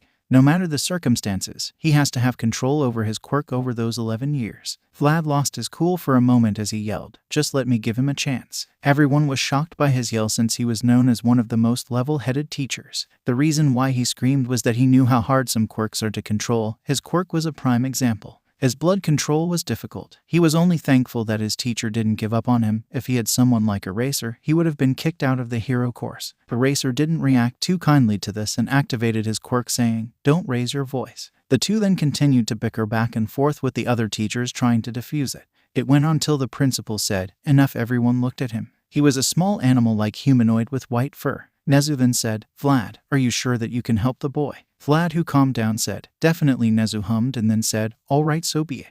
Vlad, you have Midoriya. Eraser, you take 𝗵𝗲. End of discussion. Eraser didn't argue as he walked out of the room with an annoyed expression, while Vlad looked pleased that the boy wasn't kicked out unfairly. He was rather sad that 𝗵𝗲 was taken away, but he can work with Midoriya given that he was willing to sacrifice himself to save a girl that he didn't know. As long as his heart is in the right place, he will make a good hero, even though there is a chance that he might have a huge ego like Eraserhead said. But he dealt with worse. 𝗬𝗏𝗺 then said, well, that happened. Vlad then chose to leave the room to prepare for the lessons that will begin next spring. He walked outside saying, I really hope I don't regret this. And he didn't regret it. Although the boy was quirkless till not so long ago, he showed great control over his quirk during the apprehension test, and something told him that he wasn't going all out, not that he can call him out on it. It's better that he builds the amount of energy he can handle rather than breaking and failing. He also hit the jackpot with Midoriya due to his quirk analysis skills. It was amazing what he can think of. He even had applications for his quirk that Vlad didn't think of. Monomolecular blades from the plasma in my blood. How didn't I think of that? Vlad thought as he looked through a small notebook that Midoriya had with him. He had asked the boy to borrow it from him and the boy accepted, though very hesitantly, raising a few red flags. And the way he broke down his classmates' quirks really impressed the hero. But aside from that, he was also concerned for the boy, especially how skittish and meek he seemed. He would bring up the possibility of putting him under Hound Dog to help him deal with any damage that may have occurred from his quirkless years. He could only hope that the damage isn't too intense. He also was thinking of a way to help the boy further strengthen his control over his quirk, or at least build up more power. This could be done through quirk counseling or after-school activities. Either way, he would have to talk to him about this, though he would emphasize the importance of the boy not pushing himself too much. In the teacher's lounge, everyone was sitting peacefully while doing their thing. Well, everyone except 𝗬𝗏𝗺, who was stuck to the cameras making sure his newest student didn't blow up the lab for God knows how many times. Mike looked at him and said, come on, relax a little. I doubt the little listener could do so much damage in so little time. 𝗬𝗏𝗺 looked at him and retorted, she caused 10 explosions in 1 minute. I highly doubt she wouldn't cause a disaster while I'm gone. This new student was a menace, but at the same time she was one of the best students in the new batch. He couldn't throw her out. Midnight laughed at the support teacher's plight, while Mike looked over to Eraserhead, who was snoozing off in his sleeping bag. What do you think, 𝗧𝗏𝗧? The tired hero looked at him and said, everyone has their problem child. I have Bakugo with the ego of 10,000 mad tyrants. 𝗵𝗲𝗻𝗲 has his problem child, and Vlad has. He was cut off by Vlad coming inside the room and greeting everyone. The night hero then returned to his sleeping bag, not wanting to continue. Vlad then sat on a couch, setting the notebook aside that he was reading on the table in front of him, and picked up a cup, filling it with coffee. He then was asked by 𝗬𝗵𝗲, how was their reaction when you hijacked their first heroic period? Disappointed as I expected, but they benefited greatly from my intervention because now they have greater insight on their friends' quirks and theirs too, Vlad answered. Interested, 𝗬𝗵𝗲 asked, how come? Well, turns out that one of my students has great quirk analysis skills. He broke down everyone's quirks, giving them advice on how to improve them. Hell, he even changed one of my students' outlook on her own quirk drastically. Vlad said, remembering how Izuku deduced that Itsuka's quirk has two factors, enlargement and super strength, and that there is a possibility for her to separate them and use them individually. Ectoplasm was then interested as he looked at the notebook that said Hero Analysis for the Future number 13-2-0, so he asked, is this his work? Yeah, feel free to look through it. I think I saw your name in it somewhere. The ghost-themed hero then opened the notebook and skimmed through till he found his section, and began to read. So he knows about my giant clone, interesting. His idea about my clones being in between regular form and giant form isn't wrong though, it could come in handy. Well, this one is quite interesting. He theorizes that I should be able to create clones with multiple limbs, preferably arms, sort of a combination technique. I have to try this later on. The ghost-themed hero then put the notebook down as he said, he seems to have quite the eye for detail. I must admit that he has ideas I didn't think of. Midnight then snatched the notebook saying, my turn, causing Eraserhead to say, this isn't a competition. The R-rated hero then pouted while saying, no one asked you. She flipped through the small book till she found her page. How does he know that I only rip my suit for show? Oh, he seems to think my quirk works on producing pheromones mixed with a sleeping agent. The only reason it doesn't work on women instantly like men is that the gas I usually release is female pheromones mixed with a sleeping agent, causing it to have a harder time on females. He theorizes that if I learn how to release male pheromones, it would work just as effectively on women. Need to look if that is possible later. Midnight then set the book down as she said, impressive, gave me some new ideas. Powerloader then took it and read through it. The excavation hero then said, he gave me some ideas about my quirk, but I got to admit he has amazing propositions for support items. Mind if I borrow him for a while? He asked the blood-themed hero, who laughed and said, yeah, I do mind. He needs to focus on being a hero. He then looked at the notebook and said, I think he also discovered Nezu's true species, a mix between Antarctic mouse and American stoat perhaps. A voice from the intercom came saying, wrong. But he is the closest to discovering it. I think I would like to have a cup of tea with him sometime. Maybe we can compare notes. A collective shiver went through everyone's spines as they imagined the results of the second coming of Nezu, as the principal laughed manically over the speaker. Eraserhead then spoke for the first time since Vlad came. Is that student by any chance Izuku Midoriya? Vlad answered, yes. Eraser then said, listen to 𝗵𝗲 and send him to the support course. He's better suited there than at the hero course. The blood hero then replied flatly, no. Eraserhead sighed as came out of his bag. Can't you see you're putting him in harm's way? The boy has no control over his quirk. Even if he has a great mind, it can take him so far. On the field, he will throw a punch, break down, and become a liability. Let someone more suited take his place. And as I suggested before, let him participate in the sports festival. And if he does well, I'll personally train him so he can be on the level of his classmates next year, in case you're afraid he won't be. A vein popped on Vlad's head, but he calmed himself down as he retorted, as I said last time, no. And Midoriya has enough control over his quirk now. Really? Present Mike asked. Yes, the only reason he broke himself during the entrance exam is that his quirk manifested itself for the first time, Vlad explained. 𝗧𝗵𝗲, the cowboy-themed hero, then asked, excuse me, but I reckon I might be under the impression that he actually came here to take the test quirkless, and his quirk activated when fought the zero-pointer. That's true, Vlad said. But how? 𝗬𝗵𝗲 asked. He said that his quirk is a stockpile type that needed to collect energy over time, that's why it didn't appear till later on in his life. And due to the circumstances of the test, it kinda activated, and he already has control of it. Midnight asked, well, around 4%, but we all need to start from somewhere, Vlad answered. He looked at Eraser and said, and didn't you say that you looked through the files of first 10 examinees? I'm pretty sure you could have found out that he was quirkless and just activated his quirk. The underground hero then noticed the looks he was receiving and answered, in all honesty, I didn't have time between my work and teaching, I didn't have time. That didn't surprise anybody. But I would have still expelled him nonetheless because he just manifested a quirk and a highly destructive one. This also somehow didn't surprise anyone. But he only needed quirk counseling. And the situation could have been remedied, Vlad said through gritted teeth. Eraser looked at him with a bored expression. We're here to make heroes who already know how to use their quirks, not coddle children who just manifested them. In my eyes, he still has zero potential. Vlad was about to retort when an alarm went off saying a code purple occurred in the cafeteria, which meant a student attacked another one with his quirk. Choosing to ignore the zombie of a man, he went with Hound Dog to check the problem. Nezu's voice then came through the intercom as he said, Aizawa, please come to my office. The underground hero sighed as he stood up and went to see what Nezu wants from him this time.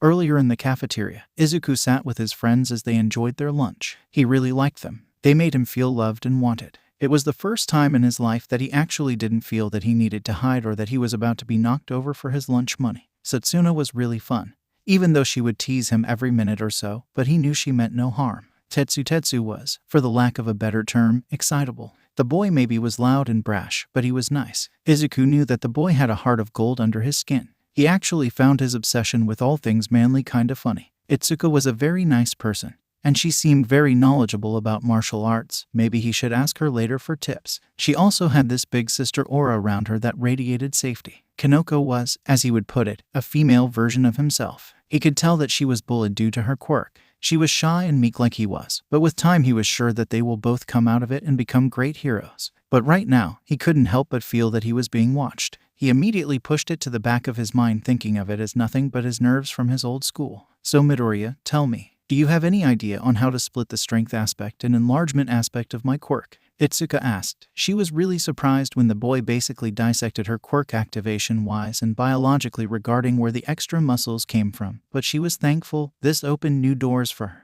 I honestly think that the best idea is punching a sandbag and trying to focus your strength aspect only without enlarging your hands. The boy answered. He saw this as the best course of action because if she did this and concentrated on only activating the strength aspect, she will learn with time how to activate each part individually. Noted. But I need to ask you something. How much percentage of your quirk do you control now? She asked, before quickly adding, you don't need to answer if there's any problem. The boy shook his head before saying, around 4%, but I think I can up it to 5% if I want to.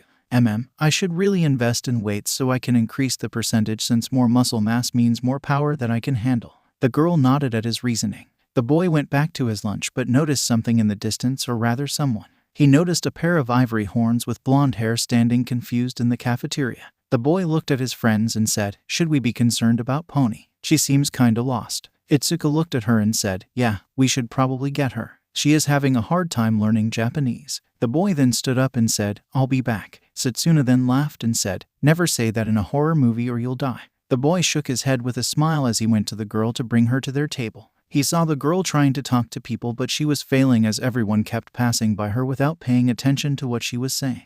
The boy then stood near her, grabbing her attention. She smiled and said, Midoriya, please help. She then added a puppy face with a small pouty look to ensure that the boy helped her. The boy felt his heart clench at how cute the girl was. Must protect, the boy thought to himself. The boy then spoke in English. Tsunotori, how about you go with me to sit with my friends? You seem kinda lost here. The girl's eyes sparkled as she began speaking. Midoriya, I forgot you can speak English. Thank you very much. It's hard being in Japan while being a foreigner. The girl then walked with him to the table.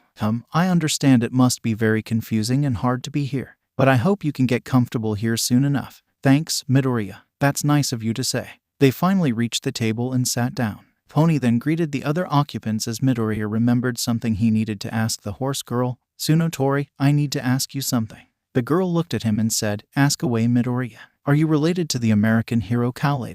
The girl smiled at them, causing everyone present to think, must protect. She then said, she's my aunt. The girl then noticed something distant that was coming closer. Anyone hear explosions? Midoriya was confused until he heard the sound and his blood ran cold. He acted quickly, pushing Pony out of the blast radius, shocking the girl and everyone else with his actions. The girl was shocked. She thought Midoriya was nice, but why did he push her off the table? This question was answered a moment later when an explosion engulfed the boy, sending him flying to the ground beside her. The girl looked at the table as the smoke cleared and saw a boy with crimson-red eyes and blonde hair standing there like a maniac on drugs as he said, Deku. Everyone was so shocked that they didn't react when the boy jumped off the table and went to Izuku. The boy then lifted him, giving a knee to the stomach, and then used his quirk on the boy's abdomen. Izuku felt extreme pain. He knew this day would come eventually, but he hoped that it would be a little longer. He looked at his stomach and saw that it was bleeding from the explosion. He then looked with fear at Bakugo's eyes as the boy said, Deku, didn't I tell you not to come here, you quirkless freak? You honestly think you can come here and act all high and mighty? The boy didn't get to finish this sentence as a large fist sent him flying, which made him let go of Izuku. Izuku then retreated and hid himself under the table. Kanoko then checked on Pony, who said, me fine, but Midoriya. The mushroom girl looked over to her friend and saw him cowering in fear under the table. He was quivering like a leaf in the wind. If she had to take a wild guess, she would say that that boy was a bully of his.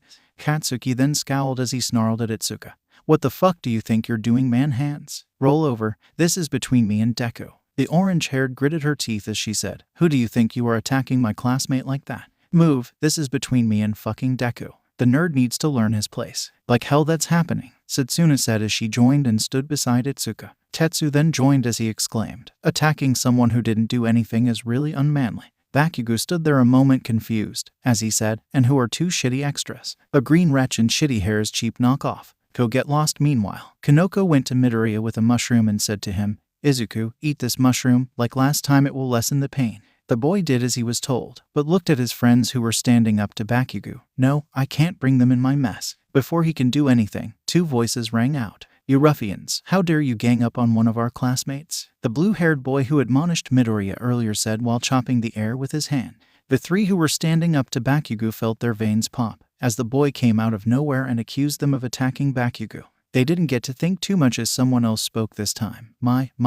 The inferior class 1B is causing a problem with our class. No wonder they're trying to get. In a blink of an eye, Kendo was beside him as she neck-chopped the boy, saying, Monoma, didn't you promise to tone it down a little? She looked at her friends and said, no worries, he's more bark than bite. I know him from my old school. She then let the boy fall down as she stood back with the others. She then looked at the blue-haired boy and said, and you, your classmate attacked ours. We're only defending ourselves. Bakugo shook his head as he said, now, I gonna say this once. Either you extras move so I can get to Deku and teach him his place, or I'll blow you all up to Kingdom Come. The blue-haired boy, now fully understanding the situation, said, Bakugo, we shouldn't harass our fellow students. Fuck off, Four Eyes. This is between me and Deku. These extras are only in the way. The blonde-haired teen said as he approached only for Izuku to say, stop. The boy then slowly but fearfully walked up to him and said, leave them out of this. This is between you and me. Finally, you want to fight me, Deku? I'm gonna make you regret the day that you were born. Bakugo said with a crazy look in his eyes. But Setsuna tried to interject only for Izuku to cut her off, saying, it's okay. This is between me and him. The girl frowned as he approached the blonde hair. Now Deku, the boy said as he swung his arm, die. The blonde boy smiled a little, but he'd still need to show this worthless piece of shit his place. Once the smoke of his attack cleared, a muscular hand gripped him and lifted him in the air, causing him to shout, who the fuck are you?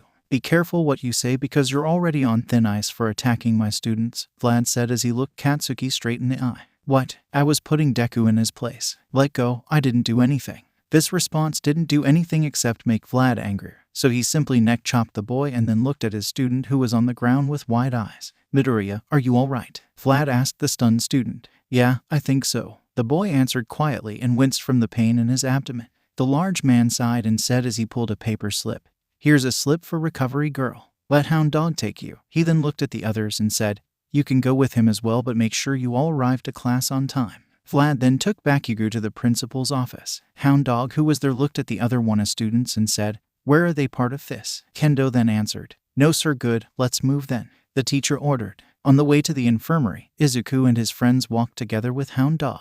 He looked at them and said, I'm sorry guys, I let you all get caught in my trouble. No worries, Greenie, but really who was that freak? Setsuna asked. Midoriya began to sweat, which grabbed Hound Dog's attention. But a voice from behind them made them all turn. It was a girl who looked like an exact replica of Kanoko. Hey guys, wait up. The girl then stopped, catching her breath. When she stopped panting, she saw Hound Dog, so she asked, sir, can I talk with them for a bit? The hero shrugged and said, as long as you're not late for class, that's fine by me. Also, Midoriya, when she's finished, join me in the infirmary. We're already here. The hero then entered through the door. The 6-1B students looked at the girl, especially Kanoko, who said, whoa, you look just like me. The girl looked at her and said, wow, I know, right? The girl chuckled a little before bowing and saying, I'm sorry for what my classmates did. Please don't think that class 1 are bad people. Only Bakugo acts that way. Itsuka then said, don't worry. We don't think like that, but please keep that guy away from Midoriya and also the blue-haired guy because he seems to have something against Midoriya. Monoma, I know him personally, and he only does this for show. He really has a good heart under that big ego of his. Blue-haired, do you mean Eda? Oh no, you got him all wrong. He's just a little bit too earnest sometimes, and tends to jump to conclusions. The girl said before realizing she hadn't said her name. Oh, I'm so sorry, I'm Ochako Uraraka. Okay, it's nice to meet Uraraka, but still keep the blue-haired boy away from Midoriya, Itsuka said, but then added, I'm Itsuka Kendo by the way. Tetsu Setsuna Takage. Ponitsuno Tori Kanoko Komori Izuku Midoriya. The green-haired teen asked, but are you the nice girl who tried to give me her points? He asked just to be sure since last time. He jumped to conclusions. The girl then looked at him and something flashed in her eyes. You're the falling boy. Thank you very much for saving me, she said before blushing hard and saying, Yeah, that was me. I thought it would be only fair that I give you something in return. Thanks. He suddenly felt something press on his back, as Setsuna laid on him, and said in a dramatic voice, Izu, is this the new woman of yours? Not only did you cheat on me with the mushroom girl on the first day, but now this one too. How could you? Izuku and Kinoko then turned a bright red as they tried to put an answer while Ochako stood there clueless, as she said, what? Setsuna then laughed and said, calm down, Greenie, I kidding. Midoriya caught his breath, but then Ochako asked, Midoriya, can I know why Bakugo attacked you? You're so nice, and he totally attacked like a villain today. As if something flipped in Izuku's head, he actually began to defend his bully? What? Kaken, a villain? That's impossible. He's going to be a great hero one day, and I know that. He has a great quirk. His friends were dumbfounded by the fact that he was defending his bully. Even Ochako was confused, and asked, do you know him in any way? The boy smiled as he rubbed the back of his head. Yeah, we're childhood friends. Tetsu wanted to say something, but was silenced by Setsuna, who elbowed him in the gut before saying, Greenie, why don't you enter the infirmary? We don't want to be late to class, now do we? The boy then quickly entered and the sounds of shouting could be heard, presumably Recovery Girl chewing him out for getting injured again. Ochako then said, well, I need to go guys, and like I said before, I'm really sorry for what happened. And then she went back to her friends. Tetsu then said, why did you hit me in the gut? It's because you were about to say something stupid, Setsuna replied. What do you mean? You were about to call out Midoriya for saying the blonde ass was his friend. Shouldn't we do that? Kinoko asked. No, at least not this way. Didn't you remember what Midoriya said? He was quirkless for his whole life. Yeah, but that means that the blonde was his bully, not his friend. Shouldn't point that out, Kendo inquired. No, Midoriya is clearly suffering from a case of Stockholm Syndrome. What's that? Tetsu asked. It's a case where a victim gets attached to its abuser, or in most cases kidnapper. But why? Kendo asked. He was quirkless. He didn't have friends. That explosive ass was probably the only person who talked to him, so he offered some kind of sick toxic relationship with Greenie. And given that quirkless students usually aren't in any teacher's good graces, he must have been taught that the ass will be a great hero while he will be nothing. She finished shocking everyone through her explanation. Tetsu asked, how do you know that? My sister studies psychology, Setsuna answered. As enlightening as that was, we can't just let him do that to himself, Kendo stated, with Kinoko trying to hold back her tears seeing how much her friend have suffered. No, we won't. We will help him slowly and let him see how Blasty isn't his friend, Setsuna said. And then added, I'm also pretty sure Hound Dog heard everything and is planning to give him therapy. Back in the infirmary, Recovery Girl was smacking Izuku on his head with her cane as she said, didn't I tell you to stop hurting yourself? The boy rubbed his head as he said, it couldn't be helped this time. Hound Dog then added, he's alright. The old woman then looked at the dog hero and said, you stay quiet. Don't think I forgot last year's fiasco, she said, reminding him of a training exercise where he went a little bit too wild for the students' taste. The number of injuries was huge. He was only grateful that the students actually found it fun and weren't severely injured. But that didn't save him from the cane. The hero raised his hands and remained quiet. Recovery Girl then kissed the boy using her quirk and threw him a clean set of clothes, saying, here, wear these, and then went to her chair. The dog hero then cleared his throat and said, Midoriya, I want you to come to my office every Friday. What did I do? The boy asked, afraid. Nothing. But Vlad told me you were quirkless for most of your life. I want just to help you in case there is any lingering damage. The dog hero left out the part which said, and why did you defend the boy who attacked you? Okay, the boy answered. Good, now that you're finished here, go with your friends. Your English class is about to begin, the dog hero said. The boy then walked out, and the hero could hear talking as the students went away. He muttered under his breath, poor kid. Back in the principal's office, the nighttime hero sat as he looked at the animal who he preferred to call the rat god. He finally asked, what do you want? I'm a busy person. Nezu smiled, always to the point. Aizawa, I merely wanted to have a chat with you. Is that so wrong? The nighttime hero frowned. What do you want to talk about? Nezu said, I want to have a chat about what you and Vlad talked about. Aizawa gritted his teeth. The child has no potential. He only manifested his quirk. He's a liability, and I believe you think that you have potential. If I may remind you, you entered this course through the sports festival, unlike our friend Midoriya who entered it through the entrance exam. Shinso, the student that you want to replace Midoriya with, earned no points whatsoever. The entrance exam is illogical. It favors those with combat-related quirks, unlike mine and Shinso. Eraser tried to talk, but Nezu cut him off. But what about the rescue points that our friend Midoriya has earned? Which, may I remind you, could have been earned by both of you, yet you both forgot the importance of saving lives. The nighttime hero couldn't retort because he saw that there were several cases where Shinso could have saved someone but didn't do, despite regarding the treatment he received while growing up. Then Nezu said, let's watch something now, shall we? He then opened a video that showed the cafeteria. He then pointed the video at Midoriya. Eraser sighed as he said, "The problem child. What do you want, Nezu? Is this some attempt to change my mind? Because it won't." "No, please watch. I think it will be interesting," Nezu said with a mischievous gleam in his eyes. He watched as the problem child talked with his friends, and then walked up to the exchange student, which he was thankful not to have. He didn't have time to coddle students. "Leave that to Vlad." "What are you doing? I don't see a point in any of this." Eraser spoke with annoyance. He didn't have time to see the problem child socialize. Sure, he felt bad for the boy being quirkless for most of his life and treated badly for something he can't control. But this same concern made him want to put the boy away from the hero course till he can fully control his quirk. He wasn't doing it out of hate, but rather the concern for the boy's well-being against people who had their quirks for most of their lives. If he was a horse, he would at the end of the race. He honestly thought that the boy's best chance to succeed would be putting in general studies to give him time to master his quirk. And he will train him so next year he would be on the same level as his classmates if he gave him a good show at the sports festival. "Oh no, wait, the best part is coming," Nezu said. "Look closely." The night hero looked at the feed and saw something that made him smack his forehead. His problem child, Bakugo, attacked Midoriya out of nowhere. Wonderful. Now Iida and Monoma joined the fray. The former will give a serious headache for how stiff he is and how he always jumps to conclusions without thinking. And the latter, well, he knows the boy is all bark and no bait at all. So Aizawa have anything to say? He needed to think carefully because he was literally walking on thin ice now. He was about to answer when Vlad opened the door. "Nezu, I demand you expel this student immediately," Vlad said, making Aizawa scowl. He can't deny such a request given that he knew how Vlad tried his students like his own children. But at the same time, leaving Bakugo unchecked is like putting him on a villain track. "I'm sorry, I can't do that," Nezu said calmly. Before Vlad can argue, Nezu explained, "Imagine if someone like Bakugo went on his own with his destructive quirk, he would attract villains hoping to recruit him. Can you see the danger in letting him loose?" Even though Nezu knew that if Bakugo turned to villainy, that would be on the boy, not the school. But expelling him for only one offense would become some sort of martyr story to the boy if he decided to become a villain.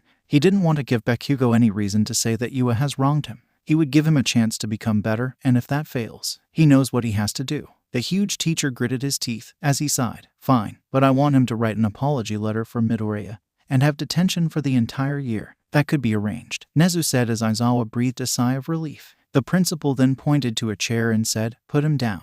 The man did so, and gave Aizawa a look that said, "Keep him away from my students." The underground hero sighed as he couldn't fault him for being angry. "Aizawa," the teacher gulped as he looked, "wake him up." The underground hero sighed as he flicked the boy on his forehead, causing him to jolt as he yelled, "Fucking Deku." He noticed that he wasn't in the cafeteria, and noticed that he was with the hobo and some kind of rat. He asked, "Who the fuck are you?" "Who I am isn't of any importance right now. What is important is that you need to know that I'm the principal, and you're in quite the pickle here, young man," the boy wanted to shout, but Nezu cut him off, saying, "You're already on thin ice, so be careful of what you say and speak." Bakugo then felt a shiver as he felt his mouth grow dry and clamp itself shut. Nezu smiled as he saw how the boy can sense danger and said, "Can I ask, why did you attack one Izuku, Midoriya? He's a fucking Deku that needs to be reminded of his place." The boy answered, and to him, this was enough. This was always the case, and no one ever cared. "Not good enough," Nezu spoke and then added, "But given that you attacked a student unprovoked with the intent of harming him, I'm within my full authority to hand you over to the police for illegal quirk usage, expel you from the hero course, and give you a one-way ticket to our lovely prison Tartarus." He looked at the boy whose face lost color from fear. Oh, how he loved his reaction. People who think that they're all grand and almighty only for reality to smack them hard in the face. "Deku, it's all your fucking fault," Bakugo thought as Nezu continued. "But the only reason I'm not doing that due to my fear of setting you on the course of becoming a villain." Bakugo froze. Him? A villain? He was going to be the #1 hero. "Fucking Deku, now, if you want to continue in the hero course, I would need you to do a couple of things." The boy looked at the rat as he said, "First, you'll write an apology to Midoriya and his friends." Bakugo was shocked as he gritted his teeth. "Second, you'll have detention for the rest of the year except if you have an internship." The boy's eyes widened. "And lastly, you'll have therapy with Hound Dog every Thursday to make sure that you get over your anger issues, superiority complex, and inferiority complex, or you'll be downgraded to general studies." The boy's teeth almost broke from anger, but he took a breath and said, "Fine. Good." Nezu then turned to Aizawa as he said, "Aizawa, you can consider your rights to expel students revoked, and have a nice day. You can go." The teacher wanted to argue, but he was already on thin ice as it already is. He sighed and told his problem child to follow him. When they left, Nezu opened both Midoriya's and Bakugo's files and searched through them. He frowned when he saw that both were faked for obvious reasons. He was half tempted to ask All Might if he ever talked with his successor about his school life, but refrained since he knew the man didn't. 𝗎𝗪𝗢𝗊, what secrets do you hide? He said as he hacked into their servers. His maniacal laughter could be heard throughout the entire school, and one lanky man with blonde hair shivered as he knew nothing could come out of this. At the end of the school, Midoriya walked with his friends. He was still pretty glum about what happened, so 𝗕𝗏𝗁 thought of something. Guys, about we go to the arcade. I have no plans today, Tetsu said with Kendo shrugging, signaling her okay. Kanoko then said, I'm free too. Izuku then looked and said, I can go, but I need to tell my mom. He then pulled out his phone and sent her a text. Seconds later, his neighbors sent him a text telling him that his mother flooded the apartment complex. He chuckled and said, my mom says it's okay, though she may have passed out from happiness. Setsuna giggled and grabbed his shoulder and whispered, imagine her reaction when she finds out that I'm your girlfriend, Greenie. The boy blushed as swirls appeared in his eyes, while his friends laughed as he eventually joined them. They all walked to the arcade after that. Friends, it's really nice to have them. Setsuna came home after a day of hanging out with her friends. She remembered the amount of fun she had in the arcade. She couldn't still believe how Midoriya was able to beat her in the game Machine Dance War, even though he totally sucked at it when they first began playing the game. Maybe there was more to the green bean than reading books and heroics. She thought there for a moment that maybe she should seriously try to get the green bean to actually be her boyfriend. He was surely full of surprises. She chuckled, imagining his reaction if she told him that she wants to be his girlfriend. She put that thought on back burner as she kicked open the front door of her house. She then yelled, Mom, Dad, I'm home. Who's ready to party? She waited for an answer, but nothing came back. Hey, where's everybody? The girl yelled again, but only received silence. She walked into the kitchen and saw a small paper note and read it. Dear Setsuna, we know we promised you that we will stay with you for a couple of days, but something occurred at work, so your dad and I were forced to go. Please, don't be angry. We know how happy you were to see us, but we need to make a perfect living for you. Love, Mom and Dad. The girl looked at it with little emotion, but then she crumbled the note angrily and threw it into the garbage bin, and huffed, stomping to her room, annoyed that another promise was yet again broken. This wasn't the first time, and she was certain it won't be the last, but she hoped this time would be different given that she entered a hero school and you at that. She sighed as she changed into her pajamas. She went down to the kitchen, but she felt that someone was watching her, so she said, Come on, Hana, I know that you're here. That used to work when I was a little girl, but now I'm a big girl. She looked to her side as something began to flicker into existence. The other person was a girl older than she was. She had a somewhat scaly appearance that added to her beauty. Her eyes had slits like most reptiles. She also had wings and small horns. That was Setsuna's older sister, who, although had a very hero-worthy quirk, chose to be a psychiatrist. And here, they say you don't have a very strong sense of spatial awareness. The older one teased before she took a softer voice and said, So how are you doing, sis? The girl sighed as she sat at a table and began to eat her noodles. What do you think? Come said, you know that Mom and Dad want nothing more than to spend time with you, but... The older tried to talk, but was cut off. But what? I only ask for 2 days so that I can see my parents. See them and spend time with them, that is. I only see them when they come like the Walking Dead. They sleep and eat alone, and that's when they don't pull an all-nighter, which happens like every single day. Hana rubbed her forehead as she sighed. Listen. They are only doing this because they care, and they want to make a good living for us. At least, they came for the first of school. Yeah, whatever. I heard it all before, Setsuna said as she pouted. The older one then smiled and picked up her phone as she said, Other than this recurring childish behavior. The younger girl then stuck her tongue out. Let's talk about your new boy toy that I saw you have a picture with. The young girl blushed a little as she said, Midoriya is only a friend, but he's also a work in progress. The older one smiled, revealing a set of sharp teeth, as she began her teasing, Work in progress, so you do like him. Tell me now, did you kiss him? Did you hug him yet? Come on, don't forget anything. I love the small details. The smaller girl blushed heavily. Her sister is one of the only people who can make her blush, even if it was normal teasing material. No, I mean, it's not what I mean. Setsuna began to stutter a reply, but her sister's laughter drowned her out, causing Setsuna to yell, Stop it, it's not that funny anyway. Hana then rubbed her head as she said, Clam down, shrub. You can dish it, but can't take it. You're seriously one of a kind, Set. The younger one pouted at the older sibling, but then took a serious look and said, Hey sis, I want to ask, how can I help a person who's suffering from some type of Stockholm syndrome? The older one took a thinking position. It depends on how he is attached to that person. Well, he sees him as a good person, even though he attacked him in the cafeteria. He says he will become a hero even though the person in question acts more like a villain. Setsuna explained. Seems bad, but it could have been worse. Well, seeing that you're using he instead of she, I guess you're talking about your new boy toy, since that Buckethead has nothing of this sort on him. You seem to care for him a lot. Are you sure that you don't love him? the older one said, making the younger sigh as she wasn't in the mood for her sister's antics. The older, seeing the unamused look she was receiving, coughed in her hand as she said, "Well, the best I can offer is that you can try to let him see that he isn't a friend. Point out that what he's doing to your friend is wrong.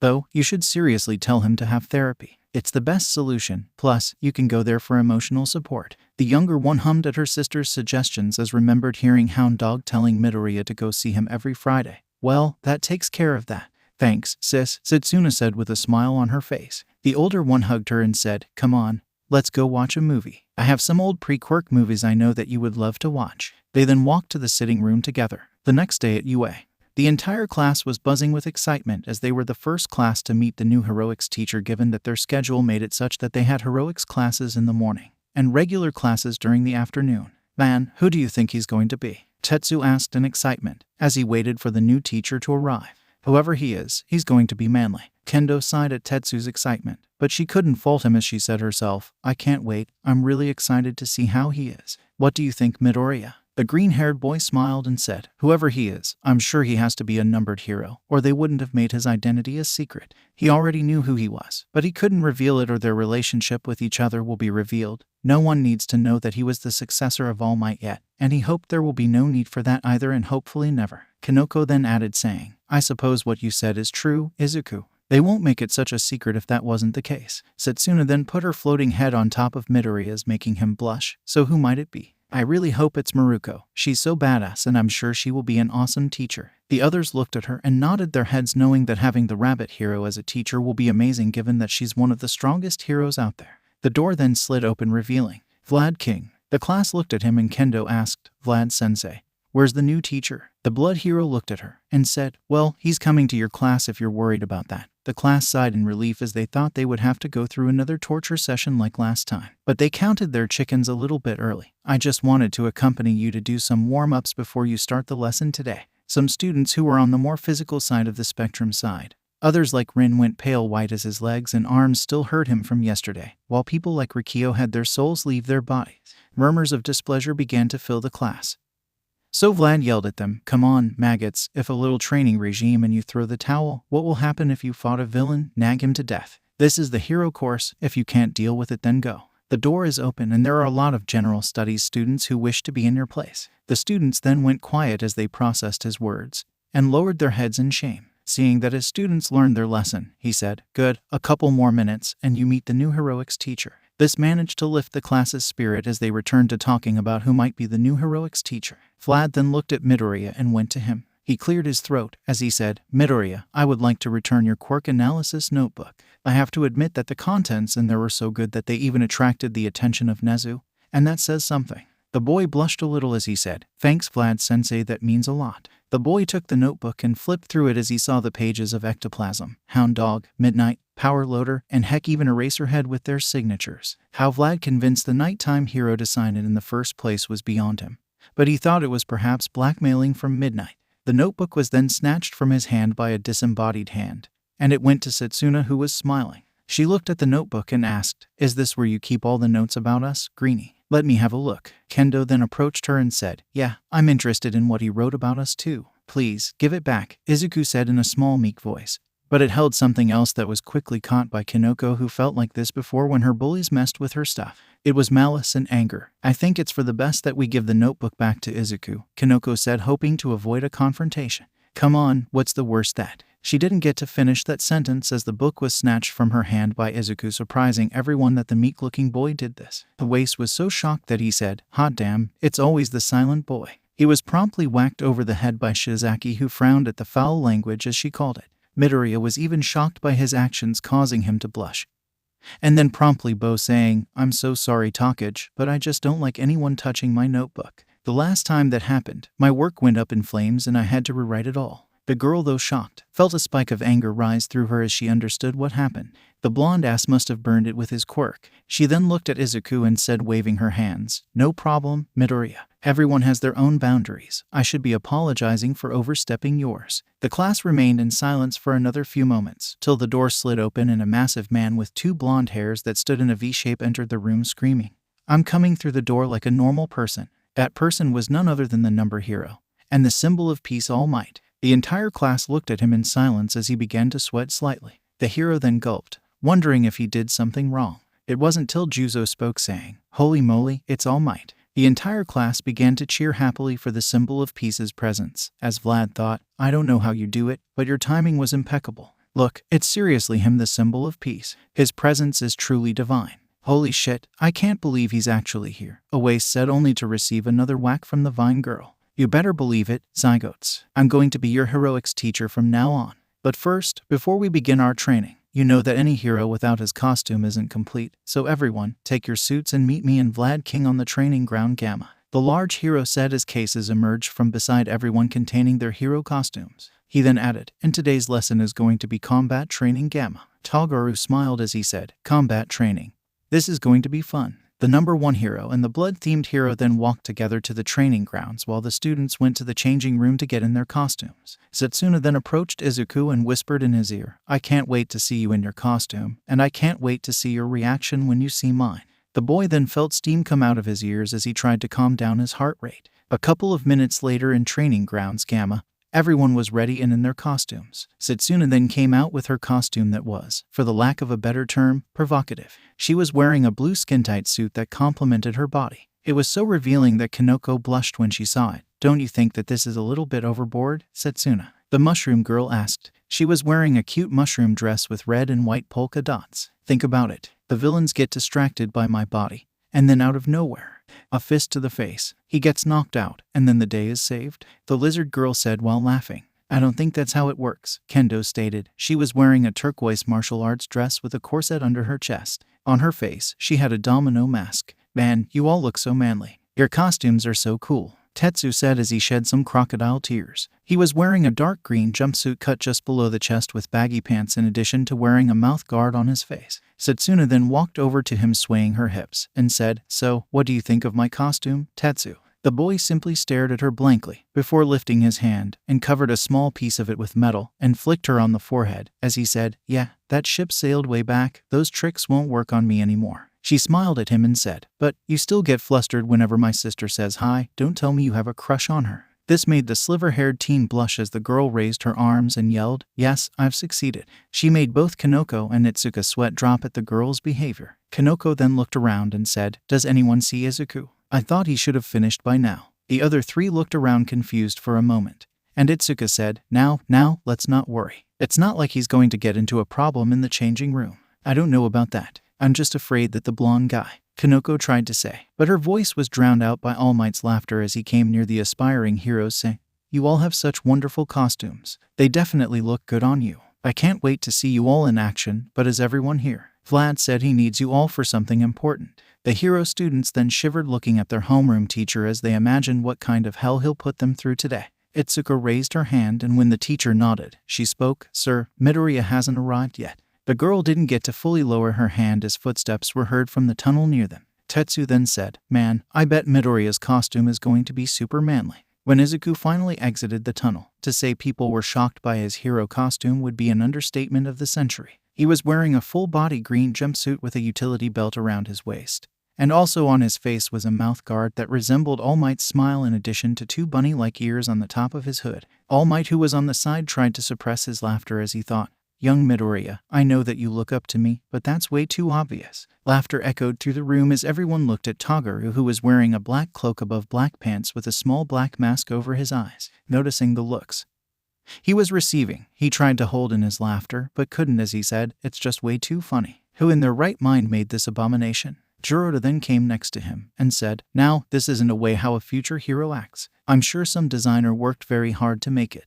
Izuku then interjected saying, Well, to be honest, my mom actually made it as a gift to me for making it in the hero course, and I couldn't just throw it away. I know it's going to be ruined today, but it made her happy. This caused some students to laugh at the boy, who also awkwardly laughed with them. This wasn't the first time he was laughed at, and he was sure as hell it won't be the last time. At least this time, it wasn't as bad as the other times. 𝗕𝗏 then slapped his knee saying, You're wearing something your mom made, and you know it's going to be ruined. What are you, a mama's boy? The bug boy was silenced as a fist slammed on his head. He looked and saw 𝗧𝗪𝗧, who frowned at him saying, I think it's a great thing that Midoriya has a nice relation with his mother. She couldn't help but feel a little jealous that Midoriya's mother was present in his life, but she felt happy for him. though this didn't stop her from muttering under her breath quietly, "Wish my relation with my parents were like that." "Did you say something, 𝗕𝗏𝗁𝗄𝐻?" Midoriya asked as he stood beside her. The girl was flustered a little, but said quickly, "No, nothing at all." The boy shrugged as Vlad came, and finally stood in front of them. The giant man then yelled, "Everyone listen, we'll start our warm-ups right now." Once he saw that he grabbed everyone's attention. He said, "Okay maggots, listen up, you won't do much. You'll just do 100 push-ups, 100 pull-ups, 100 squats, and run around the battleground 5 times. The students looked at him with wide eyes. He chuckled at their reaction. Then he yelled, "Get to it." The students scrambled to their feet to finish the warm-ups, as All Might approached the blood-themed hero and asked him, "Is this really necessary, Vlad?" The blood-themed hero looked at him and said, "If you continue to whine on their behalf, you can join them. If you don't want that, keep your mouth shut. I run my class as I see fit." The blonde hero chuckled nervously, knowing from the records that Vlad might actually do it and force him to join the students in their warm-ups, but in all honesty, he was happy that Izuku made it in his class rather than Eraser's. He was pretty sure that the nighttime hero will try to single his successor out in an attempt to expel him. He then looked at his successor doing push-ups with vigor and smiled, remembering the training he gave him. "You came really far, young Midoriya. But today, I want to see how far." After 1 hour, the students have all finished, but some were worse for wear. The first to finish was Itsuka, followed closely by Izuku. The last was surprisingly 𝗓𝗏𝗁. Everybody thought it was going to be Mango or Kanoko. The blood-themed hero then said, "Good, now that you've finished the warm-ups, expect that every heroic class will start like this." This caused 𝗓𝗏𝗁, Manga, and some others to drop to the ground with a sad aurora around them. The man then left the training ground, ushering with his hand for All Might to start. The blonde hero then said with a loud laugh, "Well, now that you students finished your warm-ups, we can begin the combat training lesson. The case which we are going to work with is anti-personnel training." Murmurs began to rise among the students as they thought about what the teacher said, but Yui raised her hand. When the blonde hero nodded his head, she asked with an expressionless voice, "Sir, don't you think that we're moving too fast? I thought the first lesson might be some sparring matches between students. I mean, shouldn't we wait till we have more experience?" The blonde hero smiled as he said, "You're on point there, young 𝗏𝗁𝗧𝗏, but the experience you're talking about will be gained through the battle training you'll be doing today. And the best way to gain this experience is by first-hand application. Don't you agree with me?" The girl nodded her head. The blonde then said in a loud voice, "Most of the hero's work takes place indoors rather than outdoors. So today, we're going to work on this aspect. You're going to learn how to fight a villain in a closed environment. Therefore, for the exercise, you will all be divided into teams." Then a couple of questions began to rise from the students. "Sir, is there a time limit to the exercise? How are we going to be graded? Can we use our powers in this exercise, or is it quirkless one? How are the teams going to be split?" "One question at a time. My quirk is super strength, not super hearing." He then pulled a small script from his pocket, causing some students to think, "Is he seriously using this?" The blonde hero then began to explain the exercise in detail. First off, the scenario, in this case, is a nuclear bomb inside the building. A group of 2 villains will be protecting the bomb and will do their best to hinder the hero's progress. The heroes will then enter the building and try to find the bomb in a time frame of 15 minutes. The scores will be given individually based on teamwork, quirk usage, and overall performance. However, there will be an MVP for every round. Finally, the teams will be decided by random.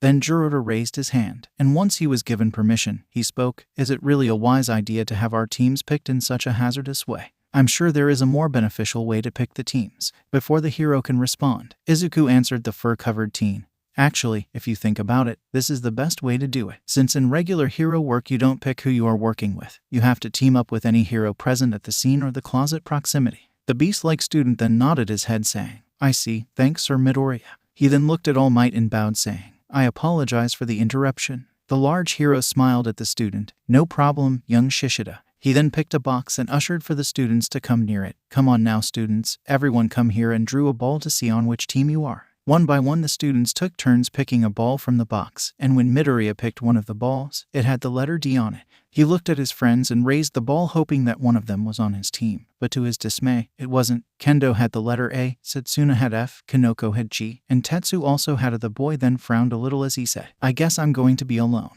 But then he looked at his friends with a strong expression as he said, "Don't expect me to go easy on any of you, and also please don't go easy on me too. I want you all to give it your best." Tetsu then cried, saying how Midoriya is being manly, while the girls smiled, or in Kanoko's case gave him a thumbs up. The mushroom girl then felt her shoulder being tapped. She turned around and saw Kiwara holding a ball that said G on it. The boy smiled at her and said, "Guess we're teammates then." The girl felt very uncomfortable away from her friends, but steeled herself since she can't depend on them forever. She smiled at the boy and said, I guess we are. Midoriya then asked out loud, who has the letter D? A loud groan from his side caught his attention as 𝗬𝗪 came to his side and said, please say that you're kidding me. Midoriya then slumped as he thought, wonderful, just wonderful. I'm afraid not. The green-haired boy answered. The bug boy then replied, just stay out of my way, and I'll win the exercise for both of us. Midoriya didn't argue, hoping that when their round begins the bug boy would change his mind.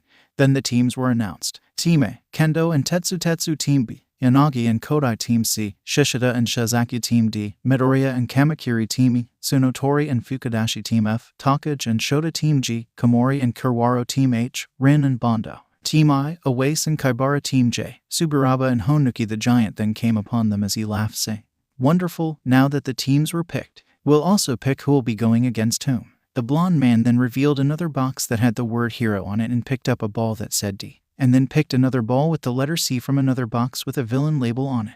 Both teams C and D looked at each other. Shishida then stepped forward and said, I wish you both the greatest of luck in this exercise. While Midoriya thanked the boy, 𝗬𝗪 merely scoffed at him. In the end, the placement was like this: heroes, D versus villains, C heroes, F versus villains, J heroes, I versus villains, G heroes, E versus villains, B heroes, A versus villains, H. All Might then approached the villains team and looked at the two young heroes. He then said, heroes, today to win and save the day, you must become villains. Here's a map of the building. You must begin strategizing on how to stop the heroes. You have a 5-minute head start, so go. Two then bowed, saying, hi, All Might Sensei. The villains team then went and entered the building. All Might then went to the heroes team and gave them the manual to the building. As he said, heroes, the villains right now are threatening the safety of the civilians. It's your job now to secure the bomb and capture them. Don't forget that you are fighting indoors, so you must keep the damage to a minimum. Here's a manual to help you understand the interior structure of the building. Good luck, heroes. You have 5 minutes before you enter the building to come up with a plan to defeat the villains and secure the bomb. The hero then retreated to the viewing room. Midoriya then looked at the manual and said, I think that the bomb might be on the 5th floor. Given that Shizaki's quirk gives her the perfect defense, it would be reasonable to assume that she will be protecting it.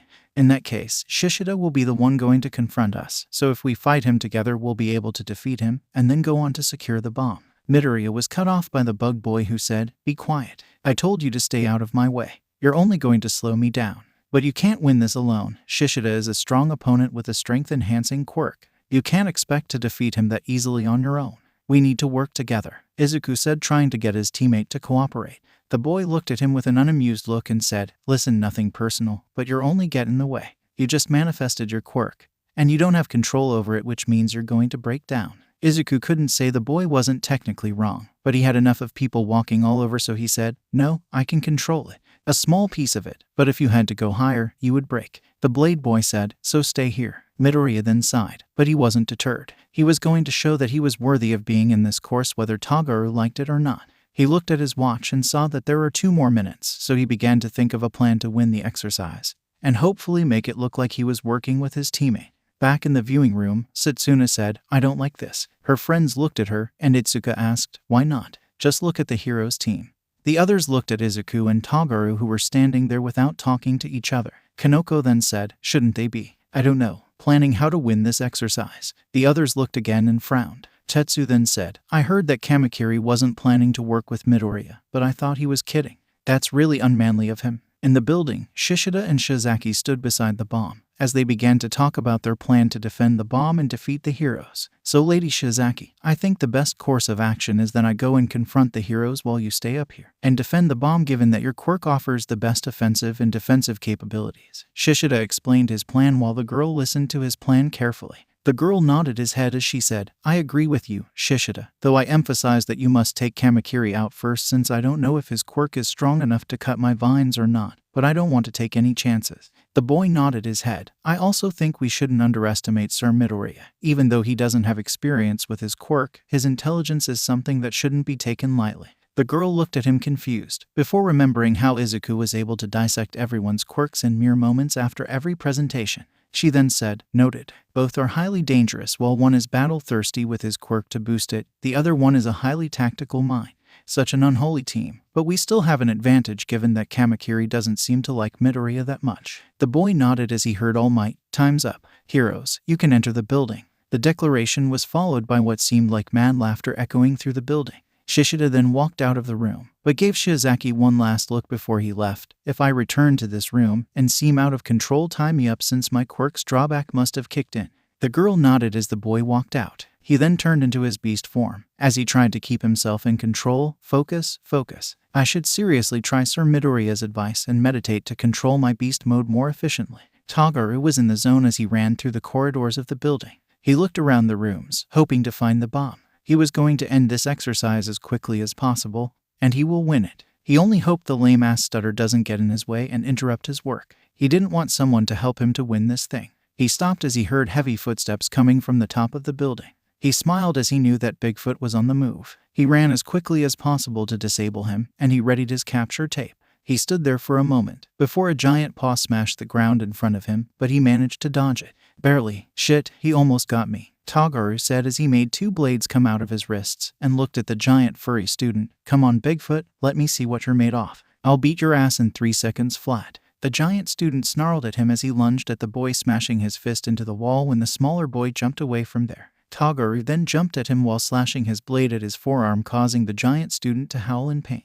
𝗬𝗪 then said, "Not so tough now." The boy was then slammed into a wall by a furry fist but pulled himself out of it even if he felt a little bit dizzy, and then said, "Lucky shot." The boy then jumped at the beast-like student, brandishing his blades. He was shocked when the giant boy smirked at him as he dug his claws into the ground and lifted a chunk of rock. Shishida put the rock in front of him, causing 𝗬𝗪's blades to clash on it. The bug boy railed back in pain as he felt the similar feeling of his blades being dulled. He frowned. Either he was lying about his quirk drawback, or he still has some cognitive abilities in this form. Whatever the case, I have to find a way to beat him quickly. I don't have. He was cut from his thought as the chunk of rock was sent flying at him. The boy panicked, but the chunk of rock suddenly exploded. The boy looked and saw Midoriya standing in front of him. The green-haired boy looked at him and said, "I told you that you need my help." Back in the observation room, Tetsu yelled with excitement with crocodile tears flowing down his face. That was so manly. He came out of nowhere and stopped the rock with a single punch. Kendo then said, "I hope this will make Kamakiri realize that he needs Midoriya's help."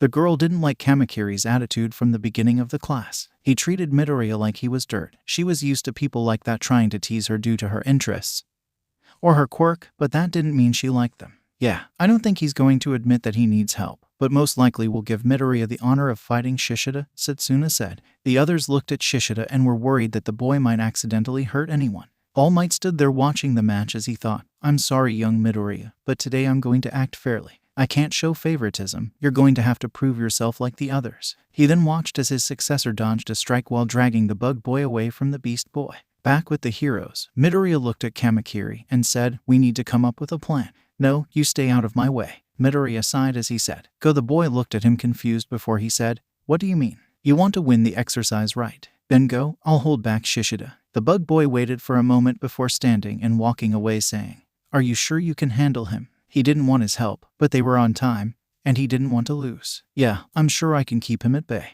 "Are you sure your blades can cut through Shiozaki's vines?" "Yeah, 𝗬𝗪 was cut off by a sudden yell. "Rahhhh." Both boys looked at their classmate, who looked out of it, and 𝗬𝗪 ran without the giant boy noticing him as Izuku attacked him with full cowling at 5%. "Man, my body stings a little, but I can handle it." The boy then ran at the beast boy, giving him a punch, causing Shishida to fly back and get slammed into a wall. Izuku was shocked for a moment as he thought it would take more than one punch to take Shishida down. He didn't get to dwell too much on this though, as the boy rose from the ground growling. It finally hit Midoriya. His classmate's drawback finally hit him. He then quickly dodged a blow from his classmate as he then sent a punch of his own. The giant boy took the blow as he launched his own hit back at the green-haired teen, managing to rip the bunny-like ears. Izuku then yelled, "Detriot smash!" He then smashed his fist into the beast boy's face. The giant boy staggered for a moment before recomposing himself and running back at the green-haired teen at full speed. The boy then swiped his claws at the green-haired boy. Izuku managed to avoid a hit to his face. However, he wasn't lucky enough to avoid being hit in his chest, which caused his costume to be ripped. Izuku then put his hand on his chest and noticed that he was bleeding. "I need to retreat to figure out a way to defeat him," Izuku thought as he ran away from the beast teen who was giving chase. The boy then increased the power of his quirk to 7%. He felt his muscles tightening, but he needed to get away from Shishida to form a plan. He knew that the boy was following by using his enhancing smelling abilities. But there, He then thought of something that was a bit mad, but desperate situations call for desperate measures. Back in the viewing room, Tetsu was again yelling about how Midoriya was being manly fighting 𝗧𝗏𝗧 till the boy ran away. Hey, running away isn't manly. He was silenced by Setsuna punching him on the head. Can't you see he's trying to come up with a plan? All Might then said, young Takage is right. Sometimes you need to fall back in a fight if you felt that you're losing or need to change your strategy, or if you need to call back up. He then walked up to the mic and said, 10 minutes left. Then Izuku noticed something Midoriya was doing. What is he doing? She said as she pointed to the screen. Some were horrified while others seemed confused. Only 2 understood his plan. Honuki said, that's a good idea. Setsuna laughed. Greenie, you always manage to surprise me. Then Izuku realized why Midoriya was doing what he was doing and smiled. He was truly full of surprises. Toguro ran as fast as his feet can carry him, trying to finish the exercise as fast as possible. He then heard that he only has 10 minutes left. Great, another problem to think of. He finally reached the 5th floor. He knew that Shiozaki was a tough opponent, so he wasn't going to take this lightly. He ran to the door, popping out his blades as he crashed through it. He looked around only to see what he can describe as a jungle. He quickly dodged a vine coming at him and cut it. He looked and saw the bomb through the tangled vines. He said, give up, villain, and I promise you I'll go easy on you. Shiozaki then said in a cold voice, you have sinned, I must punish you in the name of the Lord. Vines began to rush at him as he began cutting them. He dodged a vine that came behind him by jumping to the side. He then ran to the bomb trying to grab it, but was stopped by a vine that captured his leg and sent him flying into the wall. He groaned as he stood up, mentally asking himself, what is it with my classmates slamming me into walls? I think I'll have a concussion at the end of this semester if this becomes a trend.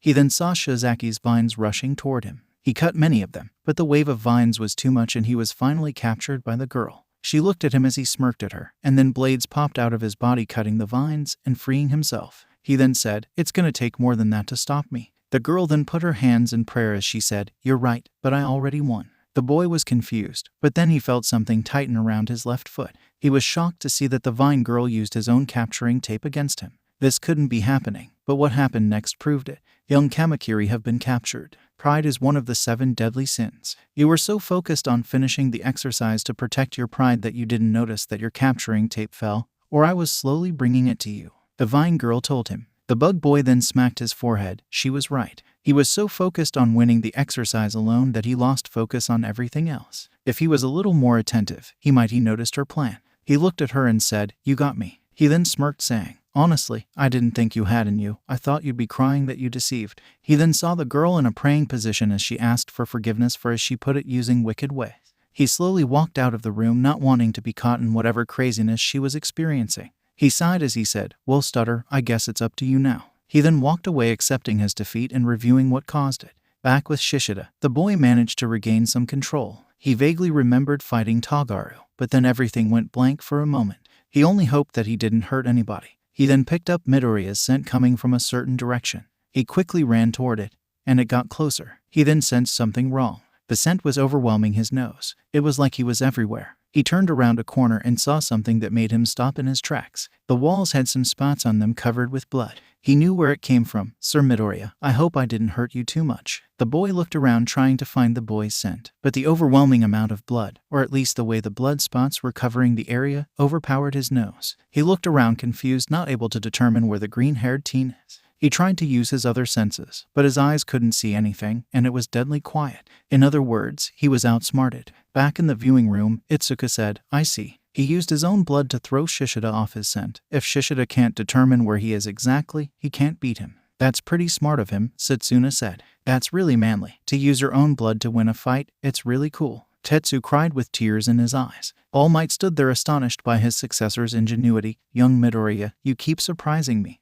The way your brain works is truly remarkable, but... He looked at the blood and shivered. Couldn't you find another way to trick him? 𝗧𝗏𝗧𝗏 looked around in confusion as he tried to find the green-haired hero. Without his sense of smell, he was lost. He then heard something move quickly. He didn't have time to think as Izuku yelled, "Smash!" He was then sent flying and got slammed into a wall. The green-haired boy looked at his beast-like friend and brought out his capturing tape. He slowly walked toward him only for the boy to jump, attempting to grab him. He barely managed to avoid the furry hand reaching out for him. He looked at the boy and said, I must admit, 𝗧𝗏𝗧𝗏, it was kinda naive to expect you to go down from one punch. The beast boy then said, RAHH. He then added, smart move using your blood to throw me off your scent, but it ends here, hero. The boy then rushed at him as he swung his arm toward Izuku, but the green-haired boy jumped, powering his quirk up to 6% and sent a punch to Shishida's face which made the boy fall back, but he came back up quickly. He then swiped his claws at Izuku, who dodged, going under him and giving him another smash. But Izuku was beginning to feel the drawback of his quirk as his muscles began to hurt him, and his bones began to rattle. The beast boy then threw a punch that connected with Izuku's stomach, knocking the wind out of him. Izuku then stood up and ran at the boy, who swiped his claws once more. Izuku then jumped up, and the claws struck his legs. He swallowed down his pain as he went to the side, before coming back at the beast boy. He then smashed Shishida in the face with a 15% smash. The beast boy was then sent flying to a wall and crashed into another room through it. Izuku waited for a moment before walking to the boy. He saw that Shishida was now unconscious and in his human form. The boy then pulled out the capture tape and put it around the boy's arms. He then looked at his own body to assess the damage done from the fight with the beast boy. His arm was clearly bruised, not broken. It began to turn red, which in his books was a sign that he can continue. He looked down and saw that his chest was slashed and bleeding, but he can walk through it. Finally, his legs were also bleeding. He then moved them and hissed at the pain, but pushed forward. He then heard All Might say, "Young Shishida is captured. 5 minutes left." He sighed as he activated full cowling and ran to the 5th floor where thought the bomb with Kamakiri caught. It was up to him to catch the bomb. In the viewing room, Itsuka walked up to All Might and said, "Sensei, can you please stop the exercise?" The blonde hero looked confused as he asked, "Why is that, young Kendo? There is still time for this round." Kendo then said, "But sir, look at Midoriya. He seems to be in a lot of pain. He can barely stand." All Might then looked at the screen, and it was true. His successor seemed horrible with his chest and legs bleeding, and his arm didn't look too good. He was torn between stopping the boy from harming himself even further or allowing him to continue the exercise. He walked over to the mic not knowing what to say, but Setsuna then said, "That's a bad idea." Itsuka looked at her and said, "You don't honestly think that allowing Midoriya to continue like this is somehow better?" She then pointed to the screen. The lizard girl sighed as she said, "No, but we can't coddle him. Midoriya now is in his zone. I mean, look at him, his demeanor is different. The usual stuttering, anxious, and nervous boy is replaced by someone more confident. I think it is best if we see what he will do. If we can't handle small injuries from training, how are we going to be heroes? What Midoriya is doing now is the right thing. In desperate situations, you can't back down. You must overcome your injuries and keep pushing forward because people are depending on you." Itsuka then nodded her head saying, "I hope this is a good idea," while Tetsu cried in the background saying that Setsuna was manly. All Might smiled as he said, "Once again young Takage is right. In situations where everything is hanging in the balance, we must overcome our pain and injuries. We must go beyond." He then lifted his hand as he yelled the school's motto, "Plus." The students carried on as they yelled, "Ultra." Back with Izuku, he managed to reach the 5th floor. He looked at his watch and saw that he only had 3 minutes left. He knew Shizaki was a tough customer, so he had to outsmart her and reach the bomb before she can catch him. He looked at the entrance, which was covered by vines, and powered his quirk to 7%. He then punched the vines, which blew them away. Once he entered the room, he saw the girl in front of him, while the bomb was on the other side of the room. The girl then sent her vines toward him. He then began to try and dodge the vines, which he was able to do successfully most of the time, and in some cases, he had to rip them off. He then ran to the bomb, but a vine caught his leg, causing him to hiss, and threw him back. The girl then said, "Midoriya, don't fall into the sin of pride like your friend, and give up." She then saw his state, and added, "You are in no state to fight. You fought now honorably, but it ends here." The girl then sent her vines from multiple angles and tied them around the boy. Back in the observation room, they saw Shizaki tie Izuku with her vines, and Itsuka said, "Please call it off. It's clear he was caught." All Might knew that his successor had 1 minute left, but he was caught. He went to announce his capture, but Setsuna stopped him by saying, "What is Greenie doing?" He looked at the screen and smiled. Izuku knew he was captured, and he didn't have much time left. If only he could hit her from here, he could free himself. He looked at his fingers, and an idea came to him. He then angled his hand from his binds in such a way that it was aimed at the girl. He then powered one for all to 20% as he flicked his finger at the girl, sending a huge burst of wind that not only cut his bindings but hit Ibara in her stomach, causing her to double over. The boy then fell and hit the ground, as he looked at his fingers, which were bruised and red. Wonderful, he looked at the girl, then the bomb, and bolted toward the ladder. Ibara then saw Midoriya run toward the bomb, so she sent her vines after him as she said, "You'll not succeed. Give up." The boy then jumped with a quirk, empowering his leap. He was now in front of the bomb with his fingers centimeters away from them, as he also felt the vines slowly catch up to him. And then, pain and extreme pain were what Izuku Midoriya was feeling at the moment. You would think it would be from his injuries from the battle training, but no, it was from Recovery Girl's legendary cane smacking his head. He could only remember waking up from sleep and seeing the old lady frowning at him. And then the chewing out began, as did the beating from her legendary cane that he was sure All Might once said gave him more than a few bruises. But this raises a question in his head. How did it end here in the first place? Right, the battle training. About a quarter of an hour ago, Izuku leaped toward the bomb with a jump empowered by 1 for all its 6%. He could see the bomb in front of him. It was in his hand's reach, only a few centimeters away, but at the same time, he could feel 𝗲𝗄𝗃's vines beginning to catch on him to try and stop him. It was just in front of him now, but at the same time, 𝗲𝗄𝗃's vines began to coil around his leg. But much to 𝗲𝗄𝗃's dismay, before she managed to get a good grip on him, he put his palm on the bomb, causing All Might to say, "Hero team wins." But even with the declaration, the Vine Girl was too engrossed in the fight that she yanked Izuku back and sent him flying into the other side of the room, causing the blonde hero to yell, "Young Shizaki, the hero team won. The fight has stopped." The girl blinked a little before sighing and saying, "Well, I guess that the Lord was on your side this time." The girl then looked at Izuku and screamed, "Saint Maria, Midoriya, are you all right?" The girl then ran to his side to check on him. But at the same time, 𝗔𝗂𝗧𝗏, who woke up from unconsciousness, entered the room and said, "Lady Shizaki, did something happen? I heard you screaming." He then looked at where the girl was standing and yelped himself, "Oh, dear goodness, Sir Midoriya." Said boy was now laying against the wall. He had a bruised arm, his chest had slash marks, and so did his legs.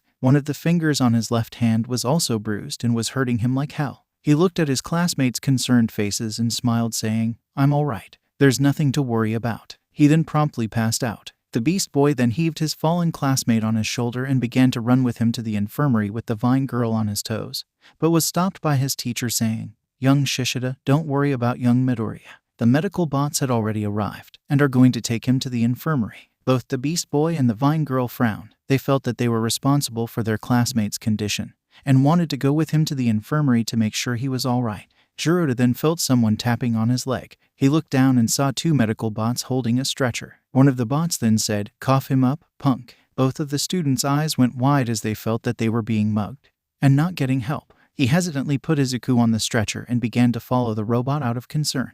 But All Might then said, "All right. Everyone who wasn't injured go to the observation room to discuss who the MVP is." The blonde hero then saw both members of the villain's team looking in the direction where Izuku was going in. He smiled at both students' compassion and spirit, but they were needed, so he said something to comfort them. "Young Shishida, young Shizaki, don't fret, young Midoriya is going to Recovery Girl. He will join us in a little while." Both students looked at each other and then walked with their heads down in shame to the observation room. In Recovery Girl's office, the old lady sat organizing some files in front of her. It was a slow day, as she would call it, not that she was complaining. Today was the first day of the heroic classes. She expected by now that at least 2 or 3 students would have come to her injured, but she smiled. Maybe that 𝐒𝐭𝐻 is a better teacher than he looked like, she thought. Then she shook her head. She knew that thinking too much about this would begin to tempt fate to mess with her. It was as if fate heard her and began laughing as the door of the infirmary opened up and a medical bot entered. The bot then unloaded someone on a bed and said, "There was a kind of a situation." She sighed as she turned around, only to be greeted by the familiar sight of fluffy green hair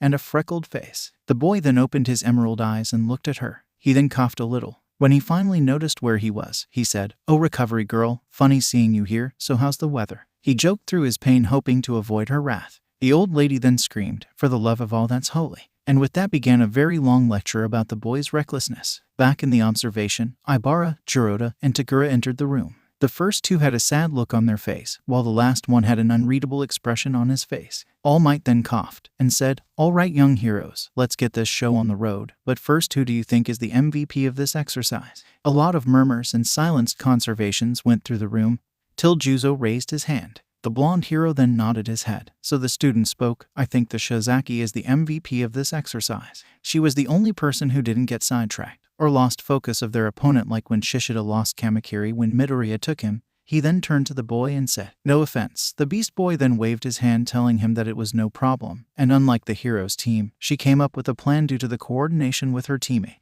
In other words, the hero's team's victory was a very close call. Finally, she used her quirk in such a manner that was both offensive and defensive, which led to Kamakiri's capture. So I think that she should be the MVP.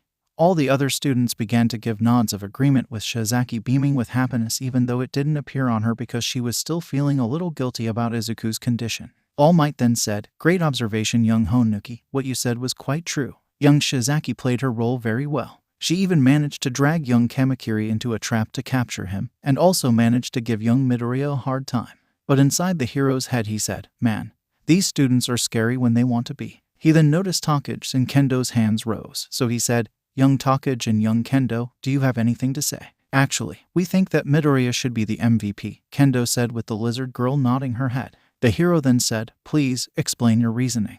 Well, you see, All Might, indeed, Midoriya didn't work with his teammate. But it wasn't his fault, it was due to his teammate's refusal to work. Setsuna then glared toward the bug boy who was still in deep thought, so he was forced to work with what he had. He accurately predicted that Kamakiri won't be able to beat Shishida in a one-on-one match, and told him to go and fight Shizaki, who he had better luck with. He then fought off Shishida, and managed to get the drop on him by using his blood to mislead him to his direction. The blonde hero then shivered remembering the scene, but the girl continued, and add to that, when he was captured by Shizaki, he used his quirk in a way to break his bindings while also hitting her, disabling her for a while. So I think he should be the MVP given to the strategies and methods he used to win the exercise. Other students began to agree with her, citing how Izuku single-handedly won the exercise. All Might then smiled as he said, well said, young 𝗕𝗏𝗁. Young Midoriya managed to win the exercise by using his wits even though he was outnumbered. So we can reach an agreement that both young Shizaki and young Midoriya are both tied for the MVP of this round. He then looked at his clipboard and said, alright, now, let's move to the next set. Team F versus Team J now. Young Honuki and young 𝗬𝗵𝗲, please make over to the building to start with her plan. The two boys nodded as they walked away to the building to start planning their plan to defend the bomb. All Might then walked to both 𝗕𝗏𝗁 and Shota saying, young heroes, the villains are in their hideout. You must find the bomb and disable their plans. He then walked away after handing them the layout of the building as he did to the previous team. 𝗕𝗏𝗁 looked at Shota and said, so what are thinking of glasses? The boy then tapped his chin as he said, both of our quirks naturally complement one another. If you manage to hit them, I can double the amount of force where the hit happened. So it's a win for us. The girl said, hardly. The boy replied before continuing, while we can definitely take out 𝗬𝗵𝗲 without a doubt, Honuki is a different matter entirely. His quirk can allow him to go under us and trap us without altering us. So we should be vigilant in each step we take in this building. The girl then nodded her head, as she then heard the buzzing sound announcing their entrance. Inside the building, Honuki looked at his partner and said, follow the plan so we can win this. The hero team then entered the building and walked carefully to the first floor, but found nothing. So they continued their trek to the second floor and also found nothing. They decided to venture deeper into the third floor and try their luck. Once they arrived there, something jumped out, or rather someone. The hard air user then jumped in front of them and created an air barrier. The boy then ran as Shota used double impact to break the shield, and they ran after him. The girl then disconnected her body and sent them flying. She tried to catch the boy, but every time she came close to him, he breathed out an air barrier. So the girl's floating mouth said, come on dude, did you ever hear of a breath mint? The boy smirked as he said, I keep them fresh for you, lizard brain. The girl frowned as she sent her arm in the adjacent corridor and said, it's on, bubble boy. The girl then sent one of her pieces and tried to hit him, but he erected an air shield. But what he didn't count on was a piece moving around the shield and punishing him in the face. He then fell, but bolted up quickly as he said in his head, come on, only a couple more steps. The boy then looked forward, and his eyes widened as he saw Shota with 𝗕𝗏𝗁's hand. He looked back. The fist went directly toward him, but he blew and hardened some air. But then he fell into their trap. The girl's body parts began to rotate around him and hit him from various angles with Shota activating his quirk. Soon enough the boy fell, declaring his defeat as 𝗕𝗏𝗁 tied her capture tape around him. Young 𝗬𝗵𝗲 has been captured. 10 minutes remain. Their teacher's voice echoed through the hallways. So we captured one. I detach my eye and look for the other, 𝗕𝗏𝗁 said as one of her eyes disconnected from her body and searched the building quickly. But they didn't notice two hands appearing from under them. The hands then grabbed onto their ankles and began to drag them into the cement. Before they can even react, they were neck deep down there. Suddenly 𝗬𝗪 began to appear in front of them and said, well, I guess that's that. Pity, I have to wait till runs out so I can win. I didn't capture you after all. And what makes you so sure that you won? 𝗕𝗏𝗁 asked. Because you're clearly stuck. The boy replied, but then felt a sudden tug on one of his arms only to look and see the girl's capture tape around it. The boy then hit his forehead for his oversight. Young Honuki has been captured. Can you set us free now? 𝗕𝗏𝗁 asked the softening user. He chuckled a little as he said, no. I thought so. She then sent her arms and eyes and began to search the building.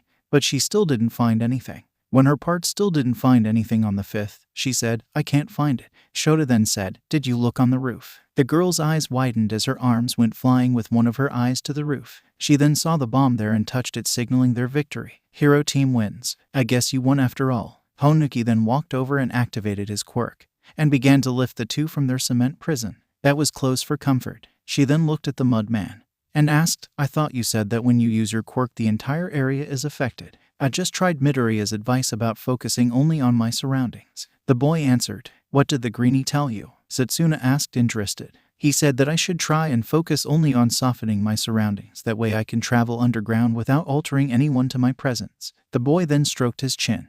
Might want to invest some kind of breathing apparatus in my suit though. He then looked at them and fell forward. Both of the students caught him as the air-hardening boy came and saw the scene, so he asked, Dude, why are you so tired? I never tried focusing my softening only on my surroundings. It's harder than it looks. Honestly, I'm surprised I managed to get them out of the ground. Juzo admitted, but the last part was quiet. Both Setsuna and Naranjeki sighed a breath of relief. So the lizard girl said, Come on, Buckethead, let's go to the observation room. Back with Izuku, he was covering himself from the old lady's cane, which somehow hurt more than his injuries.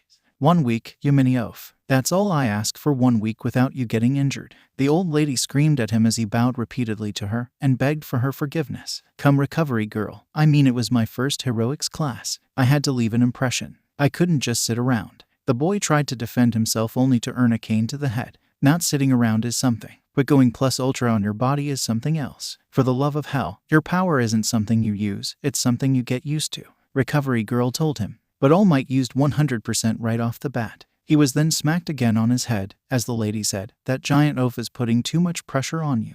Listen here, take things slowly, alright, and don't injure yourself. Geez, recovery girl, for a moment there I thought you just don't want to heal my injuries anymore. How about I don't come here anymore? This remark earned him another whack as the old lady screamed at him. Clearly, you didn't listen to what I said before I fixed you up. She then sighed as she said, Sonny, it's like I don't want to heal you. It's just that your body has its limits that if I pass will make my quirk dangerous for you, and it may kill you. The boy went pale, as he imagined his tombstone with the phrase died by healing quirk. He then asked the old heroine, Really? Yes, my quirk worked on speeding up the recovery of your body by using your stamina. She then yelled, So stop going plus ultra on your body at its expense. The boy then exited the infirmary as he walked back to his class. When he reached the room, he knocked on the door of the observation room and walked inside. Once everyone saw him, his friends barreled toward him and began to ask him if he was all right. First was Tetsu, who said, Midoriya, you were so manly, but are you all right? You looked so horrible the last time I saw you. Kinoko then piped up, Izuku,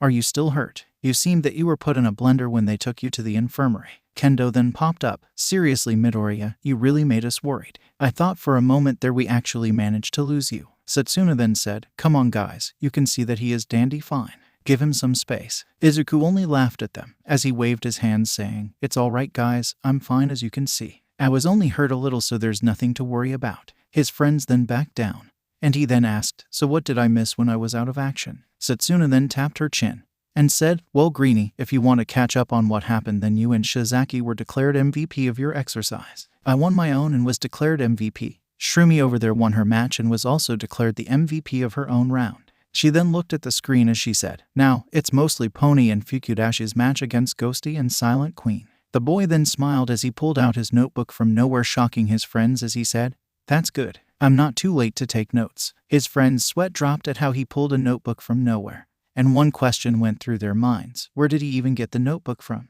The boy then began to walk forward to the screen as he began to take down notes, as he watched the team of the Ghost and Silent Girl lay carnage on the hero's team, who was having a hard time due to the communication barrier. He then wrote down note to self, Teach Tsunotori Japanese. He then noticed All Might walking toward him, as he said, Young Midoriya, you're all right. I hope recovery girl didn't rough you too much. The hero then shivered, remembering her cane like he was going through some war flashbacks. The boy then chuckled as he said, No, not really, though she did say that I have to try and stop coming to her infirmary because I'm about to break the record of injuries in the first week of school. The boy then felt something tap on his shoulder. He looked back to see both Jiroda and Ibara with their heads down. The boy was alarmed as he said, Hey guys, is there something wrong? You both seem kinda down. Can I help you in any way? He was shocked when both students bowed down as Jiroda explained the reasoning behind their actions. Sir Midoriya, we're both extremely sorry for the huge amount of harm that we caused to you. I can understand if you don't want to forgive us. We were in an exercise, and yet we inflicted heavy damage on you. Ibara then carried on as she said, What he is saying is true. We hurt you horribly. We have sinned heavily. And I have heard at the end of the exercise when you were declared as the victor, but still, I fought you. Can you find it in your heart to forgive us?" The boy just stood there confused a little as he tried to process. Did they really apologize to him? Is this really happening? He rubbed his eyes to make sure he wasn't seeing things. But still, his friends were in front of him apologizing, so he just had to ask, "Are guys really apologizing to me?" 𝗵𝗃 then looked at him and said, "Yes, it's the right thing to do. Is there something wrong?" The boy then shook his head as he said, "No, I mean it's just weird. I was never apologized to before. But in any case, there's nothing for you to apologize for." The Beast Boy then rose up and said, "But..." Izuku then raised his arm as he said, "This was an exercise, so we couldn't afford to hold back, so there are no hard feelings. In fact, I'm much better now." The boy then looked at the screen to see that Yanagi managed to capture Pony, ending the 4th battle, as All Might looked at him thinking, "Young Midoriya, how couldn't I see it earlier? To think you were being bullied, and I saw the signs but never asked. I'm truly ashamed of myself, but I promise you that I will make it up for you by being the best mentor I can." He heard from Nezu what happened yesterday in the cafeteria, and angry would be an understatement regarding how he felt. But he couldn't do anything as the guilty party was already given his just punishment. "Villain's team wins," he declared as he then added, "Please, all students report back to the observation room, and those who are injured let the bots take you to Recovery Girl." The 4 students then arrived at the class, and they began to discuss the MVP of this exercise, before finally landing on Yui for her planning of the entire match. That's correct, young Kodai managed to win the exercise through her careful plans. Now the last group, Team A versus Team H, please prepare for your match. The villains team made of both Rin and Bondo made their way to the building as they began to plan their best course of action. Rin then said, "I have a plan, but I need you to be ready. How much 𝗬𝗲 can you produce and go?" The giant then stroked where his chin should be as he said, "A lot." The dragon scale user then nodded his head as he said, "My plan has one shoot, it works or it fails, so what do you say?" He looked at the giant who gave him a thumbs up. So the Chinese student then began to tell him his plan. At the entrance of the building, Kendo stood there with Tetsu as she looked at him and said, "So how is this going down? Can't we just go in there and catch them or something?" The steel boy asked. The girl smacked her forehead as she said, "No, we can't do that. We need a plan, not wing it." The boy shrugged as he said, "I offer manliness, not brains." The girl couldn't help but laugh a bit as she said, "I'm sure you do, Tetsu." She then began to stroke her chin a little as she said, "I say we first try to take out Bondo, because if we're caught off guard by him and he managed to glue us to the ground, there's no telling how strong his glue is." "Okay, but what about Rin?" The girl then lifted her hand as she said, "I didn't train in martial arts for nothing, you know. I'll take care of him." The buzzer then went off telling them that they can enter the building. She then walked inside the building as they looked around. But the moment they stepped into the 2nd floor, Tetsu saw something in his peripheral vision as he pushed Kendo and activated his quirk. He then was hit by scales as the dragon scale user then ran inside a corridor. The metal boy then looked at Kendo asking her, "Are you alright?" "Yeah, I am, thanks to you." She then looked at where the Chinese boy ran and said,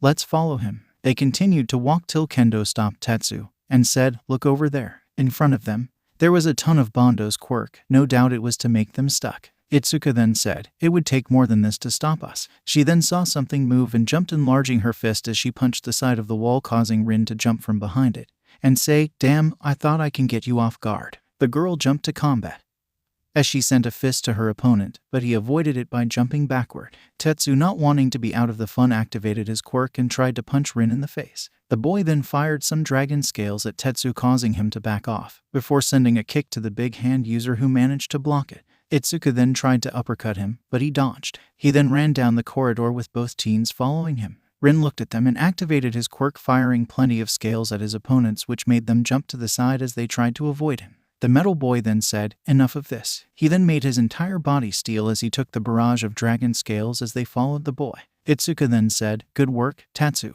The boy only flashed her sharp-toothed grin as they began to manage to catch up to Rin. Itsuka then used Tetsu as a jumping board as she leaped on him and delivered an air kick to Rin, who barely got out of the way. Before the boy can react, a fist met his face from Tetsu. Rin then looked around him and backed into a room. Itsuka noticed this and smiled. She then ran up as she enlarged her fist and punched Rin, who was occupied with Tetsu, into apparent unconsciousness. She then ushered for Tetsu to follow her inside the room as he carried Rin. She then kicked the door and jumped into it only to see it empty. She was confused till she heard her partner yell. She then saw Rin blast Tetsu in the head as he jumped away from him and began blasting at her and Tetsu, forcing them to fall to the ground. She didn't have time to get up as something fell on her and began to harden. It was Bando's quirk. She looked up to see Bando, who said, surprise in mere moments. She and Tetsu were stuck to the ground as the boy groaned, and she said, well, you can't win everything. Rin then walked up to them and tied the capture tape around their bodies as the speakers said, villain's team wins. Now, can you get us out of here? Itsuka asked as both boys began to help them. In the end, it was decided that Rin was the MVP of this match, but Kendo's sharp wits and skills were praised by her friends. By the end of the lesson, All Might stood in front of the class as he said, young heroes, you all did wonderful today, but now for the most important part of being a hero. The students looked at him confused as he yelled, a heroic exit. And with that, the hero then sped away with the students gawking at him, especially Izuku. After everyone went and changed their clothes, Izuku and his friends stayed together in the cafeteria. Kendo then said, ugh, I think there's still some of Bando's quirk stuck in my hair, she said as she removed a chunk of hardened glue from her ponytail and pouted, saying, this takes me forever to make it.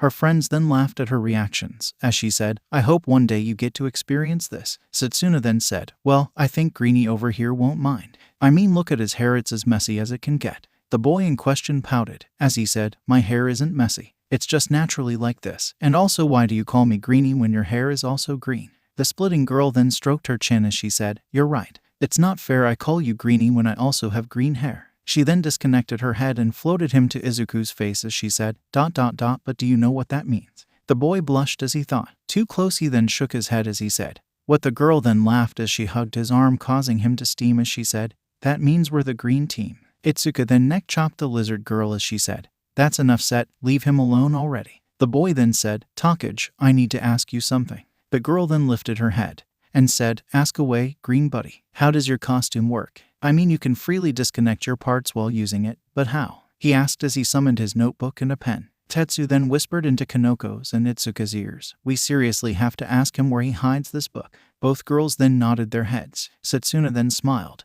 What do you mean, Midoriya? You have been checking me out, didn't you? The boy panicked as he waved his arms, saying, no, I swear that's what I wasn't doing. I was just curious about how your hero suit work. He then felt a finger put on his lips as the girl said, 𝗧𝗓𝗧, there's no need to lie. I know that I'm irresistible, so if you want I can take you out on a date. She laughed as Midoriya stuttered a reply to her accusation. She then said, calm down, Greenie, I'm joking. Now as for your question. She then pointed to her hair as she began to explain. The costume is made from my DNA after I gave the support company a couple of strands from my hair. She then closed in as she whispered, I can give you a little if you want. The boy chuckled as he blushed lightly. No, thank you, but how does it work, and how does it differ from a regular costume? Always asking the right questions, Greenie, she said as she then began to explain. My costume is made from my DNA, which was embedded into it. That means that whenever I use my quirk while inside my suit, the suit will obey my orders since it technically became a part of my quirk.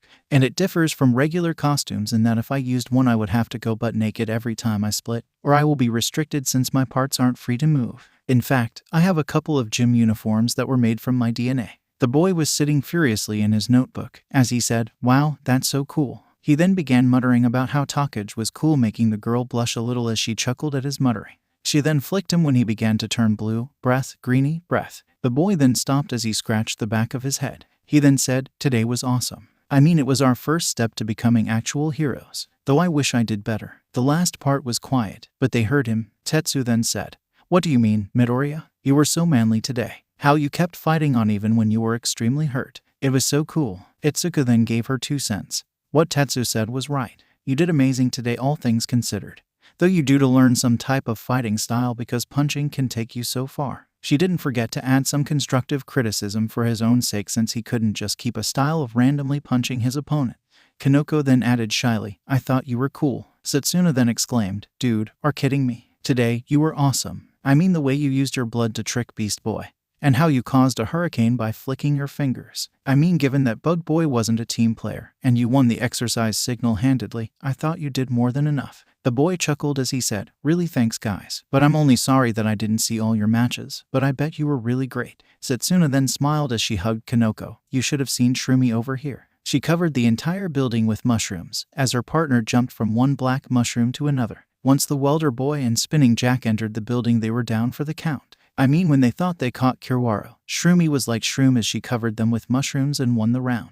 I think they'll have nightmares for weeks. While Setsuna was telling the boy how Kanoko won, said girl was blushing while Izuku was writing down notes. That was really cool of you, Komori. I see that you did an awesome job. Izuku complimented the mushroom girl, who blushed as she thanked him. Tetsu then frowned as he said with a sad aurora around him, "Is it only me and Kendo who lost their match?" "It's not a big deal, Tetsu. I mean, you did your best, but everyone loses once in a while, so don't beat yourself about it," Izuku said as he turned to Itsuka. "Kendo, you said that I need to learn some fighting styles, right?" The girl nodded as Izuku then asked, "Can you teach me?" The girl looked at him and smiled. "I would be happy to." She then stood up and grabbed Izuku and told him, "Let's go talk to Kan-sensei so we reserve a training room for us." He then saw Setsuna walk up saying, "I'll help too." Izuku looked at the other two and said, "If you see Pony, tell her to meet tomorrow morning so I can help her with her Japanese." Vlad was not having a good day. He frowned as looked at the results from Nezu's investigation in 𝐒𝐴lderA, the school where Izuku went before coming to UA. He was half set on going there and tearing it down brick by brick, but from what Nezu told him, he was already on it. He then heard a knocking sound on his door, so he said, "Enter." He looked only to see 3 of his students enter the room before Itsuka stood in front of him and said, "Sensei, can we reserve a room for the afternoon today and a couple of days in the coming weeks?" The blood hero then stroked his chin as he said, "Why do you need that?" The girl rubbed her shoulder, saying, "Well, Sensei, Midoriya asked me for some help in his fighting style, so I thought I could use one of the training rooms in UA. That is if there's no problem." The blood hero then shook his head saying, "No, just out of curiosity. It's a good thing that you brought this up because I was about to talk with Midoriya about this." The students then tilted their heads and asked, "What?" "I was going to take Midoriya and train him in the afternoon in a sort of after-school activity to help him increase the amount of energy he can handle in his quirk," Vlad explained.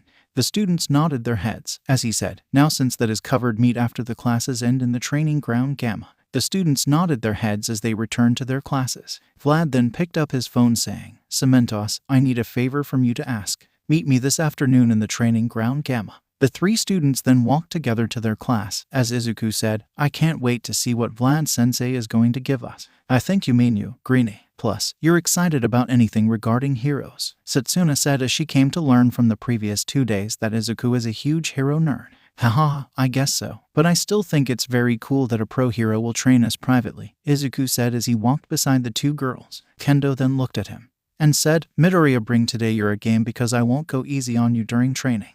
The boy smiled as he nodded his head. They then entered their classroom as their regular subjects began. In the afternoon, as school ended, the 5 friends walked out of their classroom as Kendo asked Tetsu and Kinoko if they wanted to come. "Are you guys sure you don't want to join us? The more the merrier." Tetsu said, "I'm sorry I can't. I have to go visit a relative of mine today. Plus the math homework is something out of hell." This earned him from Setsuna, "If you don't sleep during the class, you won't find it hard." "Shut it, 𝗎𝗪. You don't know the amount of torture I go through. And I still can't get how you barely study and get high grades," Tetsu said as the girl smirked and said, "A magician never reveals his secrets." The mushroom girl then said, "I really want to, but I need to train my quirk a little bit. I found new formulas that I want to test out. Maybe tomorrow I'll join you." The 5 then went their way, as Tetsu and Kinoko left to go home, and Itsuka, Setsuna, and Izuku went to training ground Gamma. When they entered, they saw Vlad King standing with their literature teacher 𝗵𝗲𝗏. The latter was asked by Vlad, "Now, I want you to make for me a couple of ramps, blocks, and walls."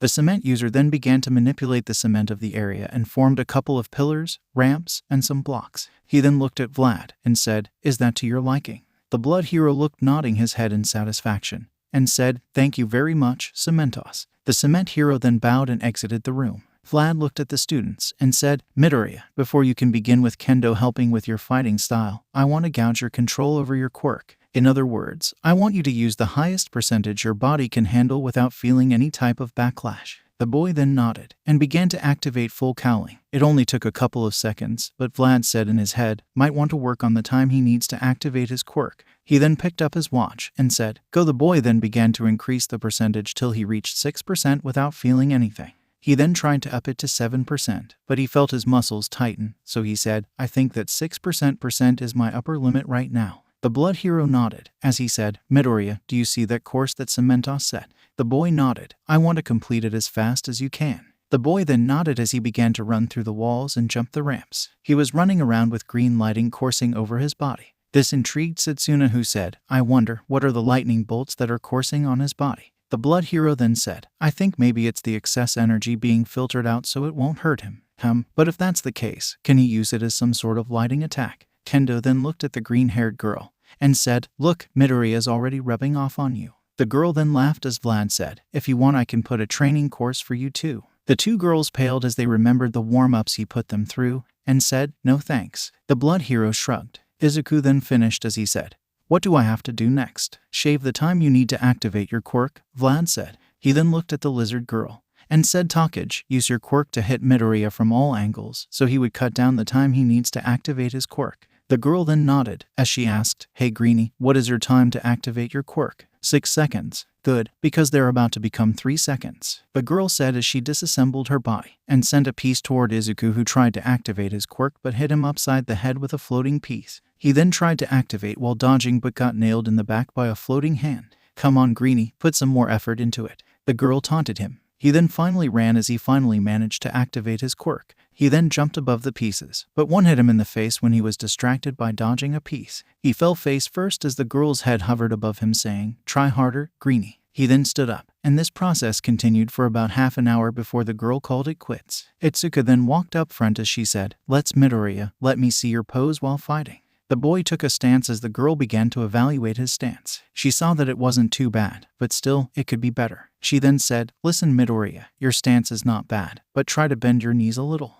Also try to keep your right elbow closer to your body because it will help protect your ribs and vital organs. Also, try to raise the heel of your feet a little, okay?" The boy quickly did as the girl told him, and she said, "Perfect. Now, let's spar a little." She knew that this will answer her question from the beginning of the year about who will win her technique or his strength. But will it though? He clearly doesn't know how to fight properly, so maybe she should wait till he developed fighting skill of his own.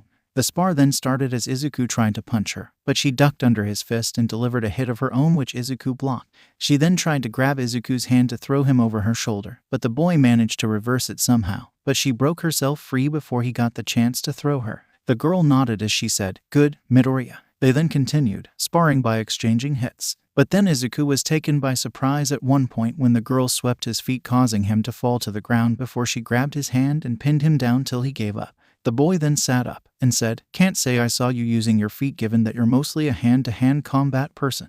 "That's the point, Midoriya. If the villain thinks that I'm only good as a hand-to-hand combater, he will be caught off guard when I use my legs." She then scratched her head as she said, "Why didn't you use yours?" She remembered a couple of moments where he would have gained the upper hand if he used kicks instead of punches. He chuckled nervously as he said, "Would you believe me if I said I forgot about them?" The girl then broke into laughter with Vlad and 𝗧𝗏 joining her, as the gingerhead said, "Only you can say that, Midoriya, and be completely serious." When she stopped laughing, she said, "Okay, let's spar a couple more times before we called it off." The two then did 5 more spars. All of their victories went to Kendo, but Izuku was one time very close but slipped and failed due to his shoelace coming off. The green-haired boy sat with the two girls, as he said, "Well, that was really helpful." Itsuka then said, "Indeed. But don't worry Midoriya, you seem like a smart person and a fast learner, you'll get there eventually." Vlad then stood in front of them and said, "All right Midoriya, break time is over. Time for the last exercise of the day, fighting me." The boy looked at him before gulping. What followed in the next 15 minutes was Izuku trying to fight Vlad. He managed to do well given that the pro was holding back a lot. When he finished his training with Vlad, he walked to the changing rooms and took a shower before heading out home with 𝗧𝗏 and Itsuka, with the latter advising on how to perfect his fighting style while the former teased him. During the time that Izuku was being trained, someone else was going through his own version of hell. It was none other than Katsuki Bakugo. He walked with a glare on his face toward Hound Dog's office and knocked on the door. When he received an answer, he entered and said, "Okay, let's get this over with, so I can go home." The dog hero then sighed, as it didn't begin yet, and somehow the boy managed to give him a headache. "Listen hair boy, I'd take this seriously if I were you. Your whole 𝗧𝗏𝗏 is depending on my results." The boy glared at him, as the hero then asked, "Let's start with something simple. What is your problem with Izuku Midoriya?" The hero could have sworn he saw the devil manifest for a second when the green-haired boy's name was mentioned. "He's a Deku who doesn't his place. I only attacked him because he needs to remember that he is nothing but a pebble in front of me. I didn't even do anything wrong. And why is he a pebble? And why do you think he's in your way? He's a quirkless loser. Do you need any more? He's weak, and yet he thinks he can be a hero. I've reminded him that he won't ever be one. He's always been in my way saying that he's going to be a hero without a quirk." The boy said through gritted teeth. "First off, Midoriya isn't quirkless. He is one. And second, what is your problem with him being a hero and a quirkless one at that? How is that in your way? Deku has a quirk. Impossible. You didn't answer my question. How is he trying to be a hero gets in your way?" The boy, who was shocked by the new information about his old victim having a quirk, then said, "It's because he is weak, and he's a useless Deku." So what I can deduce is that you don't have any actual reason except he's quirkless. Do I need more? What kind of delusional moron thinks he can be a hero without a quirk? The boy shouted. Well, given that there are some heroes who don't have battle-worthy quirks exist, a quirkless hero isn't out of the realm of possibility. Your own homeroom teacher is the closest thing to a quirkless hero, but you don't seem to have a problem with him because he has a quirk. A quirkless person is the scum of society. They should always remember that they are nothing but extras in this world. They aren't worth throwing an insult at them, Bakugo said. The dog hero frowned as this had the Meta-Human Liberation Army prints all over it. Well, America's #2 hero seems to disagree with you. He's quirkless, you know, the dog hero said. Bullshit, the boy retorted.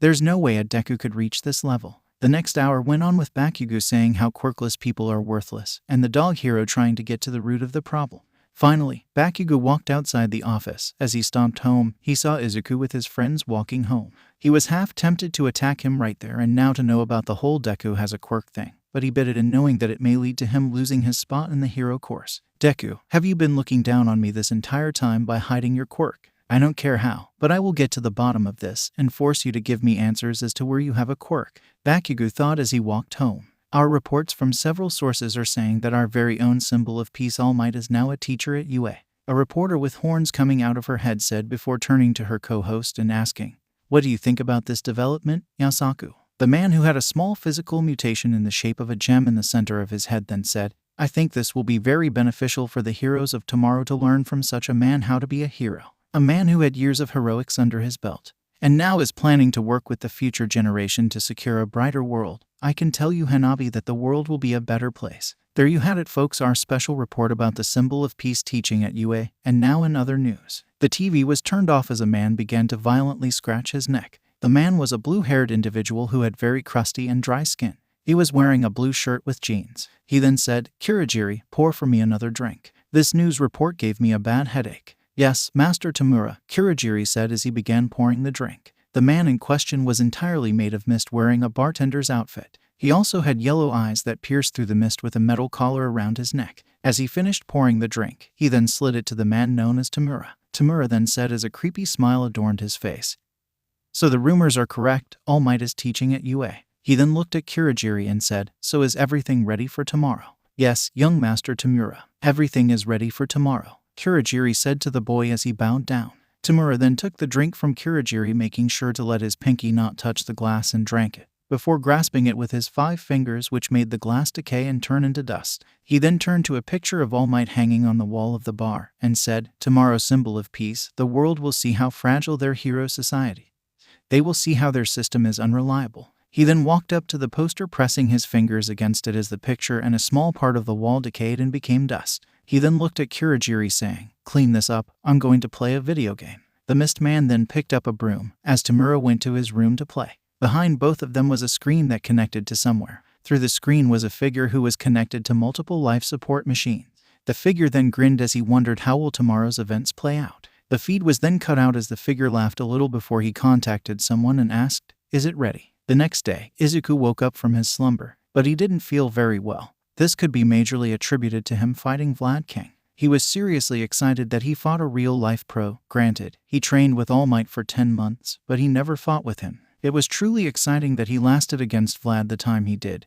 Granted that the pro was holding back, way back. Izuku then jumped out of his bed and went to the bathroom, and he began to brush his teeth, readying himself for a new school day at UA. He quickly put on his uniform and went to the kitchen to have breakfast with his mom. His mother, Midoriya, who was a short, chubby woman with green hair, greeted him with a smile as she asked, How is my little hero today? The boy smiled at his mom and said, I'm good, Mom. Can I have a sandwich to go? The mother then gave him one, and a small bento, saying, If you feel hungry during training here, eat from these. The boy then bowed down and thanked her. He then wore his iconic red shoes and went out, finally dropping his smile, even though he loved his mother dearly.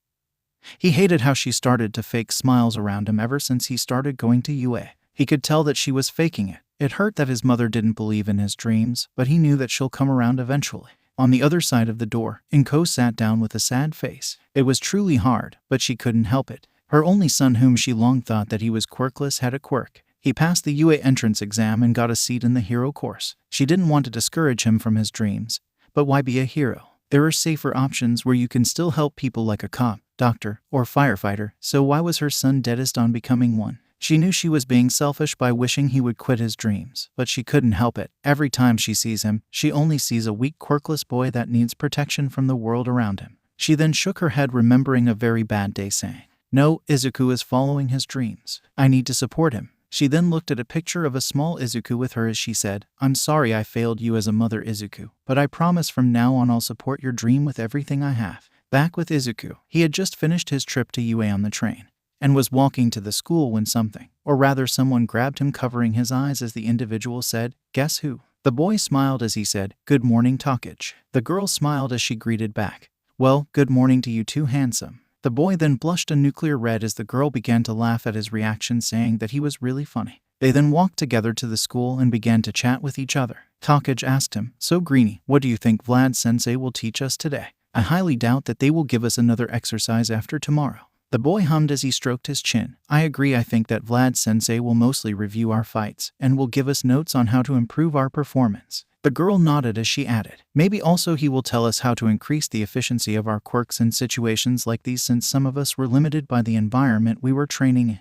She finished as Izuku nodded his head. He then looked around and said, "Odd, usually the others would be here walking with us by now." 𝗕𝗏𝗁 then said, "Well, 𝗬𝗵 and Metalhead are running late while Kendo came here early so she can train a little." The boy nodded, and he tried to say something but was cut off when both he and 𝗕𝗏𝗁 were surrounded by reporters asking them questions.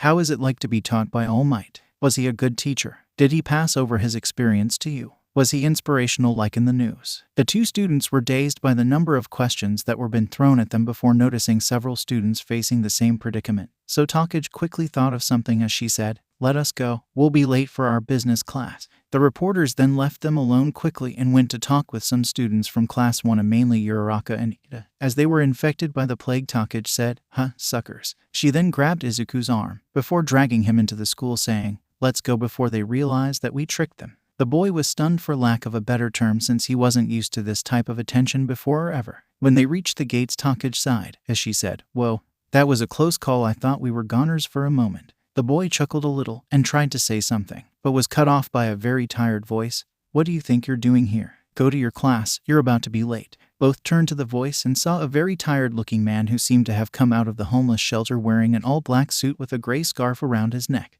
The man had very long black hair. Izuku couldn't help but notice that the man was staring, or rather glaring, at him. They both stared at him briefly before he said, "What are waiting for? An invitation. Get moving." His eyes then glowed red, and his hair lifted as both students nodded their heads and ran away, leaving him with President Mike to deal with the press. He looked at both students and took a pic of them while 𝗕𝗏𝗁 was still holding Izuku's arm. He smiled as he sent it to Midnight, who loved this kind of thing. Izuku Midoriya had to pay for all the hours he didn't get to sleep because of the new paperwork he had. He was petty, sure, but he didn't care. 𝗕𝗏𝗁 then leaned toward Izuku, asking him, "Who's the creepy-looking hobo?" The boy then said, "I think he's a hero. I know I saw him from somewhere before, but where I'm not sure." 𝗕𝗏𝗁 was shocked as she asked, "He's a hero?" The boy nodded his head as they finally reached their classroom. They both entered it only to be greeted by Kanoko, causing 𝗕𝗏𝗁 to ask, "Hey, I thought you said you were running late." The mushroom girl then smiled sheepishly as she said, "Well, I kinda was, but something happened and I came early." Itsuka then came up and lifted her hand, saying, "Hey, good morning." The two greeted her, and then the classroom door burst open as Tetsu came in screaming, "Good, I made it on time." He then went over to his seat and slumped in it as he took a deep breath as said, "Hey guys, but you wouldn't believe how strong the press was outside. I thought I was going to die, but then some hobo-looking man pulled me over and closed the gate, telling the press to beat it." The others smiled at him, and they began to talk before the class begins, but then Kanoko asked Izuku a question. "Izuku, I never asked you, but why do you want to be a hero?" The boy blinked at her a little, causing the girl to backpedal as she said, "I mean, you don't have to answer if you don't want to."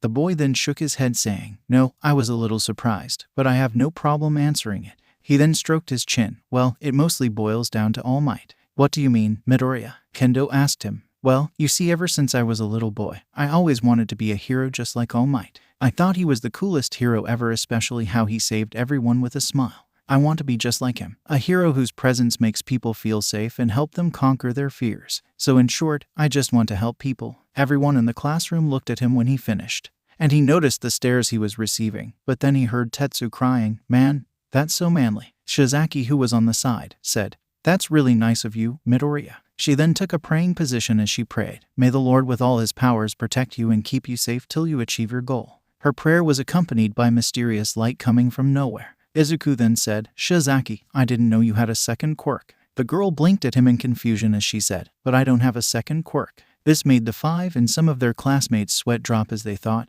then where did the light come from? Choosing to avoid an awkward situation, Izuku then asked, "What about you, guys?" Tetsu then yelled, "I wanted to become a hero to help people since it's so manly." He then muttered something under his breath that no one caught. 𝗧𝗵𝗲 then said, "I want to become a hero to make people feel that they always have someone that cares about them, and will be there for them no matter what the circumstances." 𝗧𝗵𝗲 was highly affirmative that she wanted to be this kind of hero, since years of her parents working day in and day out made her feel alone, so she wanted to be a hero that helped people have a friend if they ever felt alone. Kendo then answered, "Well, it's mostly like Midoriya, but..." She hated this part of her, but her friends will understand her point of view. There is a little of spite in there. "Ever since I was little, I was ridiculed for my quirk or my interests. They always say that I won't amount to anything and that I had a pipe glass dream, but I wanted to prove them wrong, so I came here." She then looked at them and saw for the first time compassion in people who actually believed in her dream beside her parents. "I believe you can make it, Kendo," Izuku said with a smile while the others nodded. The orange-haired girl then smiled as she said, "Thanks, guys." Kinoko then looked at them and fidgeted a little. She knew her goals were good, but she was afraid people will look down on her because of them. She then took a deep breath and said, "I want to be an idol hero." The girl then looked at her friends and noticed that they were staring at her a little, so she began to defend herself. "I know my goals don't seem as pure as yours, but I truly intend to help people with any money that I gain. Please don't think I'm a greedy person, but..." Izuku stopped her, as he said, "Komori, stop. We don't think you're greedy, but it is just shocking given that you're not that person." The girl then began explaining, "You see, I want to become an idol hero to help the unfortunate. I was born into a good family, but we lived near areas where people, well, for lack of a better term, don't have a good life, so I swore that one day I'd become a hero and help them with all I got." She chose to forget all the ridicule she endured when people laughed at her for saying she wanted to be a hero with her quirk. "That's so manly, Komori." Tetsu cried as Setsuna said, "Well, aren't you a ray of sunshine?" The five friends then turned to Ibara, who was listening to them when she joined the conservation earlier, and was shocked when they waited for her to answer, "Well, it's nothing like you guys. But it mostly stems from my belief system. It was always mentioned in the Bible how the Lord helped the less fortunate and guided them to the light, so I wanted to be like that." Izuku then said, "Well, it's not bad. I think it's a wonderful idea that you want to convert your beliefs into actual practice. Most people just like to read about helping others, but don't do anything about it." "Thank you, Midoriya," Ibara mumbled with a small blush. Then the door was opened and in marched Vlad King, who looked at his students and said, "All right, maggots, today we'll talk about your performance during the battle training that All Might performed. This will talk about overall performance, quirk usage, strategies, counter strategies, and how to increase the efficiency next time you perform a similar exercise, because believe it, you'll be all doing it multiple times through the year." He then looked at them and said, "Any questions?" The students shook their heads as they said, "No, Vlad-sensei." "Wonderful. Now just to remind you, your final marks for the exercise had been finalized by All Might, so there will be no need to worry about failing the exercise or not." Vlad explained and clarified some points. He looked at them only to see a couple of students taking breaths of relief. Not that he can blame them. He then said, "All right, let's begin with the first match. Heroes team, Midoriya and Kamakiri versus villains team, Shizaki and Shishida." While Izuku gulped, Toguro hit his head against his desk, clearly not liking where this was going. Vlad then began setting up the projector, and the video began rolling. It showed how at first Izuku tried to convince Kamakiri to work with him, but the bug boy refused to work with him in any type or shape. It then showed how Kamakiri jumped head in with Midoriya sighing in defeat and following him. Then the part where the bug boy began fighting Shishida appeared, showing how he was outclassed by someone who has super strength on his side. It then showed how his beacon was saved by Izuku before the two divided. Kamakiri defined the Vine Girl while Izuku stayed back to deal with Shishida. It then showed the brief struggle between Toguro and Ibara, where the vine-haired girl managed to trick him and capture him. It then turned back to Izuku, who was struggling with Shishida, before doing a tactical retreat when he was injured and using his blood to fool the Beast Boy. The Beast Boy then came and was finally subdued after some struggle. It then showed Izuku facing off against Ibara and managing to win on the skin of his teeth. Vlad then turned off the projector and asked, "So looking at the first battle, any comments?" No one dared to raise his hand except Kamakiri and Midoriya, thinking that the bug boy would say something along the lines of "the lame-ass stutter got in my way." Vlad chose to hear Izuku first, to the annoyance of the former. "Midoriya, what do you have to say?" Vlad asked his student. "Well, for starters, I think it was my fault that the exercise went so badly for two reasons. The first was that I wasn't assertive enough with 𝗕𝗵𝗃, allowing him to walk all over me even though if this was a real situation we'd both be toast. Second, I think deep down inside myself I used the exercise as a way to prove that I'm worthy of being in the hero course, so instead of focusing to save the day, I focused more on proving something. Vlad then nodded his head at the boy's reasoning. He liked that with Izuku, the boy was open even to criticizing himself if necessary. You are correct, Midoriya. But don't go too hard on yourself. In your given situation, you did your best to come out on top. You deviated a little, sure, but that's the reason you're called a hero in training, so you can commit mistakes here, not on the field. The blood hero then looked at 𝗕𝗵𝗃 and decided to entertain him a little, so he ushered him to speak. The bug boy, seeing his cue, then began, "The nerd, as much as I hate to say it, is wrong. It was my fault the exercise went awry." Everyone was shocked, so Vlad said, "Care to explain further?" The boy nodded as he continued. "Listen, I'm not saying this because my views changed, but I should have listened to him at the very least. If this was a real-life situation, no one knows what would have happened if the nerd didn't pull through. I was so busy winning the exercise alone that I was outclassed at every turn." He then took a deep breath and said with a forced tone, "If next time I'm somehow paired with Stutter over there, I'll work with him under the strict condition he does what I tell him to." The bug boy then noticed all the stares he was receiving. "What's with the look? Come on and take a picture, it'll last longer." Kendo then said, "We just didn't expect to say that." The bug boy felt offended as he yelled, "Hey, I'm perfectly capable of being objective and not letting my opinions blind me." Vlad then stopped it, saying, "Enough, good analysis, 𝗕𝗵𝗃. Glad to see you have a sensible side and are willing to learn from your mistakes." The bug then scoffed at him before turning his head away. The blood hero then asked, "Okay, what about the villain's team?" Izuku then said, "Well, I think it boils down to 𝗕𝗁𝗃's dependence on his sense of smell, since when I tricked him, he seemed kinda lost." He then turned to the boy and said, "No offense." The boy shook his head as Izuku continued, "And well, with 𝗕𝗁𝗃, there's nothing to be talked about since she was practically the best in the exercise. However, standing still might be a problem in the future." Vlad King nodded his head, before he said, "On to the next match. Hero team, 𝗬𝗪 and 𝗏𝗏𝗃 versus villains team, 𝗬𝗏𝗏 and 𝗏𝗪𝗃." The video began as it showed the heroes entering the building and scaling it carefully. It then showed the chase between the heroes and 𝗬𝗏𝗏 and his defeat before being captured. Then the heroes were trapped inside the cement as 𝗂𝗲 emerged from the ground before he was captured by Setsuna's arms, which detached before she was sunk. Finally, it showed the heroes' victory. The video was cut off by Vlad, who asked, "So, what do you think?" Izuku lifted his hand to talk, which Vlad allowed. "Okay, for starters, I don't think the hero team did anything wrong, or at least to me, but they should be more careful with their surroundings next time." Now regarding the villains team, 𝗬𝗏𝗏 was so focused on getting the heroes to the rendezvous point with 𝗏𝗪𝗃 that he missed that one of the heroes disappeared. While 𝗏𝗪𝗃 did well at first, he got too confident towards the end, which cost him greatly. "Talk about brutal," 𝗂𝐳 said, making Izuku apologize. 𝗂𝗲, who was near 𝗂𝐳, kicked him in the leg before turning to Izuku saying, "He's just kidding. Don't mind him, you were right anyway." The class then continued with the rest of the matches, with Izuku usually doing all the explaining where the hero team and villain team went wrong, how to improve their approach, and how to use their quirks effectively next time they are in a similar case. When the class ended, Vlad said, "All right, maggots, ears up here. I have 2 announcements to make."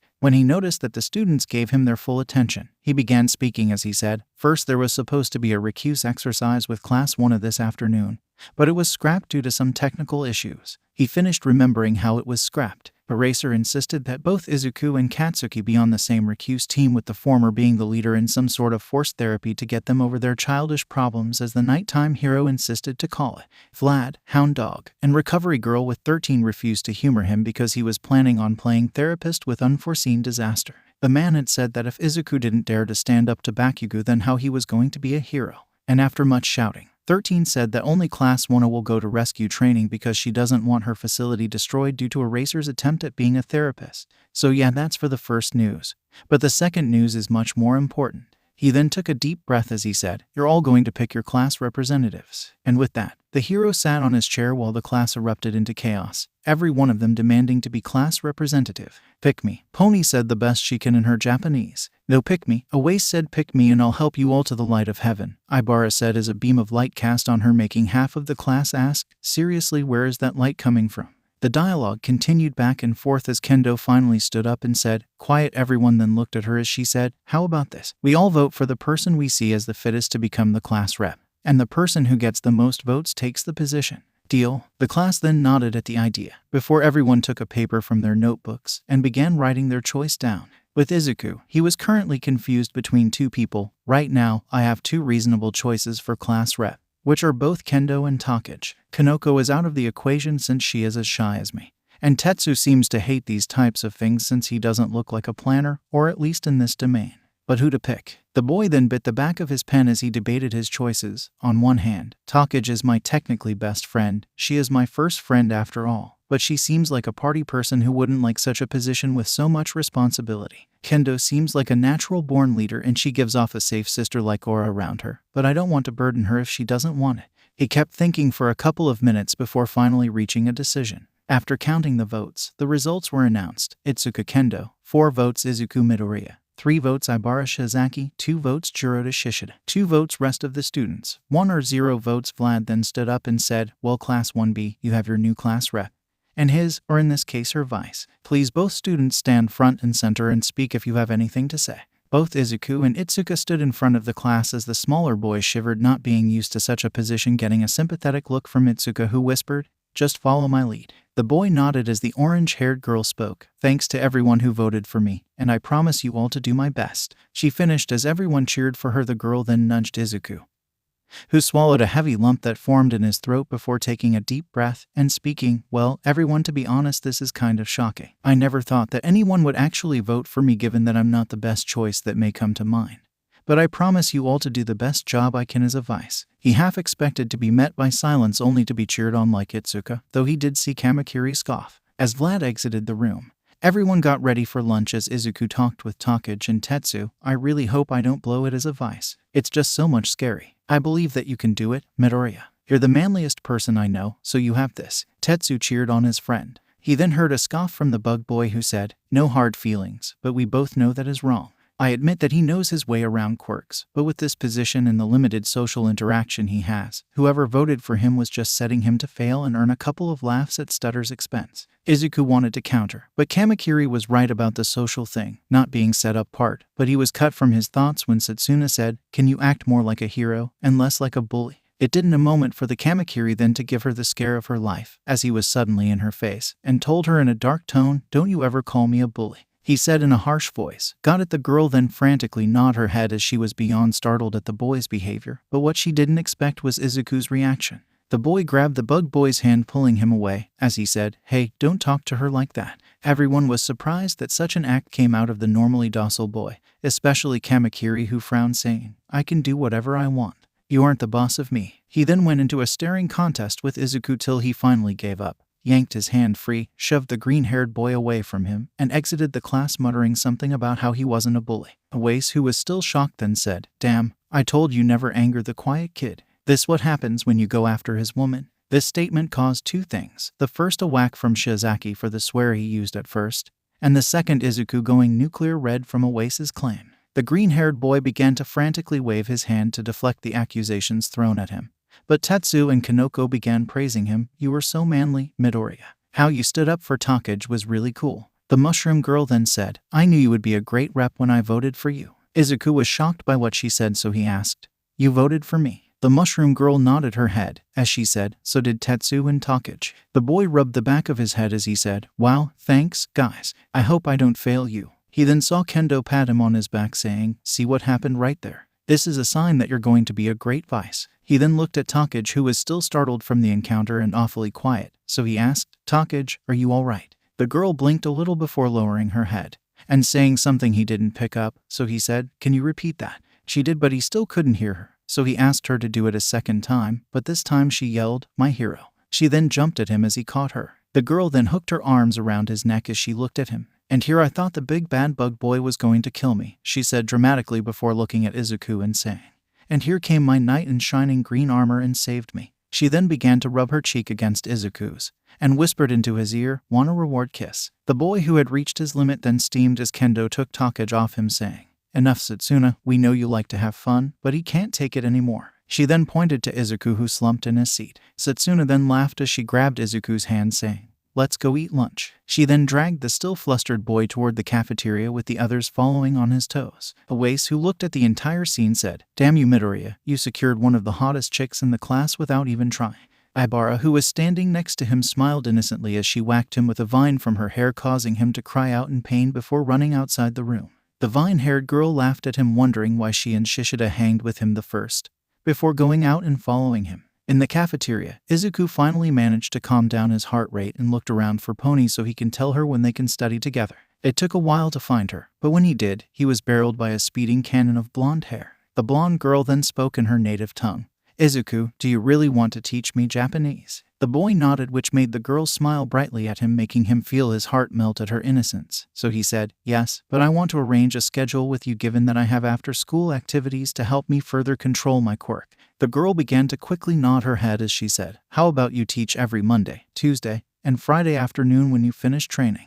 The boy nodded his head at the girl. The idea she made wasn't all that bad, and it sure took into consideration his activities, so he needed to adjust one thing. "How about we make it Thursday instead of Friday because I have something with Hound Dog on Friday?" The girl looked at him and nodded her head. The boy then smiled at Pony, saying, "Then it's settled from now on. I'll teach you Japanese every Monday, Tuesday, and Thursday after I finish training, but are you sure about the time? I don't want to keep you home for too long." The girl shook her head as she said, "My home is really close. It's only a 5-minute walk from here." The boy smiled as he said, "That's wonderful, Tsunotori. Then I guess I see you this afternoon." The pony girl then neighed happily as she hugged Izuku, thanking him profusely. He could have sworn he heard someone call him a lucky bastard. When the girl let him go free, he asked her, "Want to go eat with my friends?" The girl nodded, and they went to the table they usually sit on. But when he arrived, Kendo grabbed him and took him aside, and said, "Midoriya, where have you been? I was looking for you." The boy was confused, so he said, "I was looking for Tsunotori to arrange with her a time so I can teach her Japanese." He said before taking a more urgent tone, "Did something bad happen?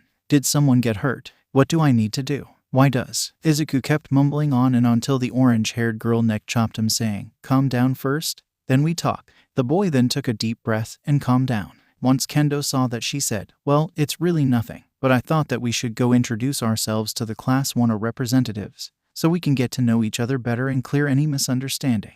The boy nodded his head, though he was shaking in fear from seeing Kaken again. Honestly, he doesn't want to be within a range of 10 feet from that class, but as a vice of the class, he has a duty that he must stick to, so he would swallow it. The two then began walking through the rows of seats, and came among 2 students of Class 1A. One of them had blonde yellow hair with a black lighting blot running down through it, while the other was a short student who had purple balls for hair. The second student made Kendo feel very uncomfortable with the way he was staring at her, so she quickly asked, "Hey guys, you're from 1A, could you tell me where I can find your class representatives?" She then looked at the small one who was eyeing her chest and swallowed the urge to punch him in the face.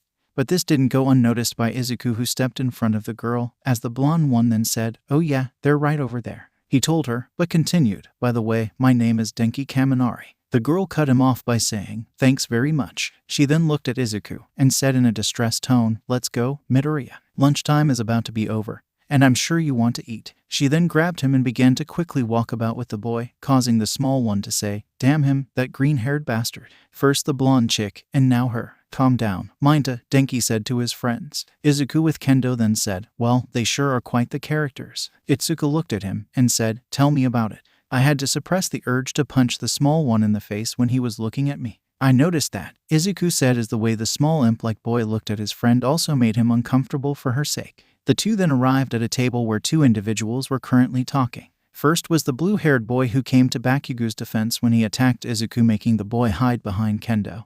And the second was black-haired girl with mature features and an elegant look. Itsuka then began talking. "Hello, my name is Itsuka Kendo, and I'm the class representative of Class 1B. She then nudged Izuku, who said, "And I'm Izuku Midoriya, her vice." The blue-haired looked angry for a moment and tried to say something, but then he was stopped when he winced in pain. He then looked at the girl across him on the table, who was giving him a sickly sweet smile that told him to zip it. The girl then stood up and introduced herself. "Hello, I'm Momo Yaoyorozu, the class rep of 1A, and this is my vice 𝗫𝗫𝗁𝐴." Kendo then said, "A pleasure to meet you, Yaoyorozu. I would say the same to 𝗬𝗏, but I already did meet him, and he didn't give a good impression." The black-haired girl then gave her vice a dry look as she said to Kendo, "Please excuse him, he's always jumping to conclusions without looking at the facts. So to what do I owe this pleasure?" Itsuka then said, "Well, it's mostly to clear some misunderstanding after your classmate's stunt the previous day." The girl said as she rubbed the back of her head. "Do you mean Bakugo?" Yaoyorozu asked. She saw what happened and told Ochako to go and apologize to Izuku on behalf of the class, but even against her best wishes, she heard some students of Class 1B mumbling something about how Class 1A is a bunch of jerks making her feel bad. Yeah, the thing is, after what happened, a lot of my classmates kinda took you all for jerks. So I came here to try and come up with a solution to bring the classes together, Izuku explained. The black-haired nodded her head and wanted to speak, but Ida beat to the punch. This is totally unacceptable. You can't just stereotype us for one of our classmates' actions against you. We are here to be heroes just like you. The boy then went for a minute while chopping his hand in the air, making both Izuku and Itsuka wonder if this was a natural thing for him, while Momo just sighed for between Bakugo's ego and Monoma's endless banter, and now Ida's earnest behavior, she was going to die young. Kendo then said, "Enough, you're also one of the reasons." The boy looked offended for a moment, and before he can ask why, Kendo said, "Remember when jumped to Bakugo's defense last time when he attacked our classmate?" The boy then tried to speak, "Well, or how about when you practically told Midoriya to quit UA just because he accidentally bumped into you?" Itsuka finished. The boy looked really flustered and ashamed as Momo said, "Really, Ida, you told him to quit UA because he bumped into you?" The boy couldn't say anything, but Momo then looked at Kendo and said, "I apologize for everything that happened." She then looked at Izuku saying, "Especially to you, Midoriya." Itsuka then said, "Well, I'm sorry for my outburst." She smiled sheepishly as she rubbed the back of her head. "No problem at all," Momo said. She was about to add something when the alarms went off. "Intruder alert, code 3#. Please all students evacuate in an orderly fashion." The four looked in confusion as students began to run in total panic. But then Kendo asked an upperclassman what the code meant. So he said, "It means that an intruder actually managed to enter the school grounds." And with this, all hell broke loose as students began to shove each other in an attempt to escape from the cafeteria. Izuku was then separated from Itsuka as he was shoved toward the windows. He then saw the reason for the alarm signal. The press has somehow managed to enter the school. He looked around him and miraculously saw two of his classmates, Shishida and Satsuna. He then managed to weasel his way to Shishida saying, "Shishida, can you hear me?" "Yes, Sir Midoriya. I want you to roar the highest you can when you see me in the air, okay?" The beast teen nodded as Izuku made his way to Satsuna and asked her, "Can you float me to air so I can tell them it's just the press?" 𝗧𝗏𝗏, who was now pressed against him, nodded as she grabbed the boy and separated her body saying, "Whoa, I almost suffocated there." Shishida, seeing Izuku in the air, then let out a huge roar, grabbing everyone's attention. Everyone then looked at Shishida, who simply coughed and lifted his finger to the air. Everyone then looked up and saw Izuku, who spoke, empowering his body with at least 5% of his quirk to make his voice loud enough. "Please everyone, calm down. If you would kindly look outside, you could see it's just the press that managed to enter the school campus undetected." A bunch of students, who were near the window, looked outside only to see that it was truly the press that managed to enter the school grounds. They were currently handled by the police and present Mike, who was escorting them, as he said, "Goodbye, you horrible leeches." Sighs of relief began to fill the cafeteria as students began to say, "It is truly the press. Man, I thought I was a goner for a moment. Glad that's over." Izuku, who was still in the air with 𝗧𝗏𝗏, heard the girl giggle, so he asked her, "What's so funny?" "Nothing, but the lighting coursing off of you is kinda tickling me," the girl answered honestly. The boy then looked at the students and said, "All right, now that this is resolved, can we please act like UA students? Everyone please evacuate the cafeteria in an orderly fashion, and hero course students, if there is anyone injured, please take them to the infirmary." Then the halls were slowly getting emptied as a couple of hero students and even general studies students volunteered to aid anyone that was injured during the chaos and take them to the infirmary. Satsuna then floated down and connected with her lower body as she said, "I half expected for my legs to be crushed in the stampede without my torso, but seems that I'm made from rough skin." She then began to laugh as Izuku followed her. The boy then felt a hand on his shoulder. He gulped because from previous experience this meant it is beat up time. He turned only to see Itsuka with a big smile on her face as she said, "Great work, Midoriya. You truly came through today and proved that you deserve the vice's rank." Izuku blushed as he hid behind his hands saying, "It was no problem at all. I was just doing my job. I just wanted to keep everyone safe." The piece was interrupted when someone shouted, "Deku, you bastard." They then all saw Bakugo stomping over to him holding a paper. Itsuka walked up to him before he shoved the paper in his face saying, "Take this. This is the stupid apology letter that I fucking wrote for you. Listen here, you little shit, don't think this changes anything. And don't you think that you're better than me just because I wrote a fucking apology letter. You got it." He then walked away throwing swears everywhere, while a pair of green eyes watched him with a scowl on their owner's face. The startled teen then looked at the letter, which was more of a bunch of curses. As for the letter, it read, "Fucking Deku and the shitty extra that are friends with him. I'm sorry for you being such a fucking weak loser, Deku.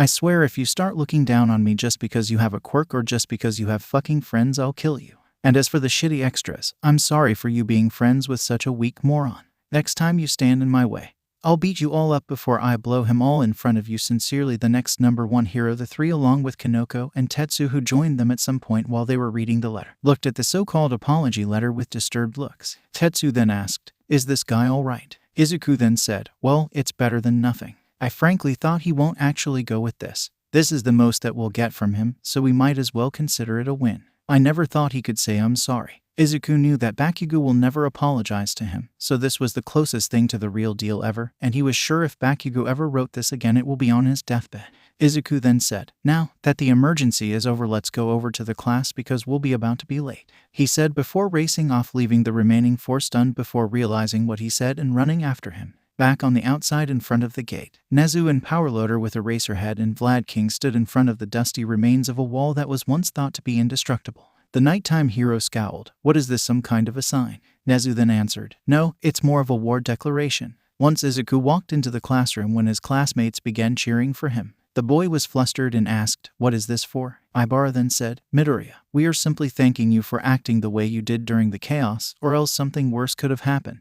Rin then said, "Yeah, you totally took control of the situation and made the right calls." Bondo added, "If it wasn't for you, the cafeteria might have become a bloodbath." Kamakiri on the side then mumbled quietly, "Yeah, good work." Like earlier in the morning, this caused everyone to look at him confused, which made him explode in anger. "Hey, I'm perfectly capable of congratulating a job well done. I'm not that arrogant, you know." Everyone was then silenced when Vlad woke in the room. He looked at his class and began to count through them in his head. Once he saw that everyone was accounted for, he said, "Good, everyone is here." He then looked at Izuku and said, "Midoriya, good job out there." The team then bowed and began to blush, still not used to being complimented. "Now, since today's exercise with Class 1 was scrapped, you will train with me in Midnight in Training Ground Gamma," he said as the R-rated hero walked into the room, making every boy blush. Izuku couldn't help but feel that she was eyeing him, but he pushed that feeling to the back of his head as Vlad said, "Everyone, go change into your gym uniforms." Everyone walked outside the room, but Midnight then held both Izuku's and 𝗧𝗏𝗄𝐻's hands. She looked at them with a teasing smile as she asked, lifting her phone, "Care to explain?" In her phone were 2 pictures, one in front of the gate where 𝗧𝗏𝗄𝐻 was holding Izuku's hand, and the other inside the room where Setsuna was rubbing her cheek against Izuku's face while the latter was holding her in the air. The 2 students blushed as the teacher said, "I'm going to get so much fun out of this." After a very awkward, very painful encounter with Midnight, the 2 students walked into the training ground as Izuku sneezed, making 𝗧𝗏𝗄𝐻 ask him, "Dude, are you sick?" "No, not that I think so," he said as he felt a shiver run through his spine as if a major law of the world was broken. "Are you sure?" "Yeah." They were then approached by Kendo, who asked them, "What did Midnight Sensei want from you?" The 2 students shivered as they remembered the encounter and said in unison, "Nothing." Itsuka then said, "Okay." She then looked at Izuku and said, "Want to spar?" The boy nodded eagerly as walked with the orange head to a clearing, before they both said at the same time, 3, 2, 1, go. The 2 teens then ran to each other as 𝗧𝗏𝗄𝐻 watched from the sidelines. Izuku then tried to uppercut Itsuka, who dodged, trying to punch him in his chest. But the boy caught her hand and flipped her over, making her hit the ground. She then quickly rolled out of the way before standing up and smirking, "Good, let's kick up a notch." She then ran and jumped in the air, increasing the size of her fist as she tried to hit Izuku with it, who sidestepped her. But she landed and quickly turned to decrease the size of her fist, punching Izuku, who tried to block but was sent flying by the sheer strength of the hit. He then stood up and said, "I see you're trying my advice, but still can't control it well, can you?" He saw that the girl was shaking her hand from pain. Itsuka then ran at him and jumped to kick him in the face, but he blocked it before grabbing her leg and throwing her to the side. The girl stood up as Izuku activated his quirk and ran at her, punching her in the stomach. Although in pain, the girl managed to kick Izuku's legs and cause him to fall. She then tried to pin him, but the moment she reached out her hand, he kicked it. "Always use the unexpected," Itsuka said proudly of Izuku as he changed his style from random punches. The girl then pounced at him, punching him in the chest and knocking the air out of him. She ran and tried to hit him again before he focused, but he managed to dodge and recompose himself. He then ran at her, pretending to punch her, but when she put up a defense, he then side-kicked her in the abdomen, causing her to fall to the ground with a grunt. The boy then went to hold her and win the spar, but suddenly a black mist appeared under the entire training grounds and swallowed him and his classmates altogether as he screamed, "But I was about to win." When the mist closed, Vlad King came with Midnight. who went to bring some equipment to the students. As the two teachers saw that no one was there, he yelled, "Where the hell are my students?" Back with Izuku and the others, they all fell on a platform-like place with stairs connecting to it. They looked around, but it seemed as if all hell broke loose. They saw Class 1A and a person in a space suit. They also saw a misty figure who had a pleased look on his face, which was two glowing eyes. And down the stairs, there were a bunch of people with a man in black fighting them alone. They then heard someone say, "Whoops, my bad." This caused Kendo to facepalm as she seemed to recognize the owner of the voice. Kamakiri then asked the question running through every one of 1B students' minds. What in fuck's sake is happening here?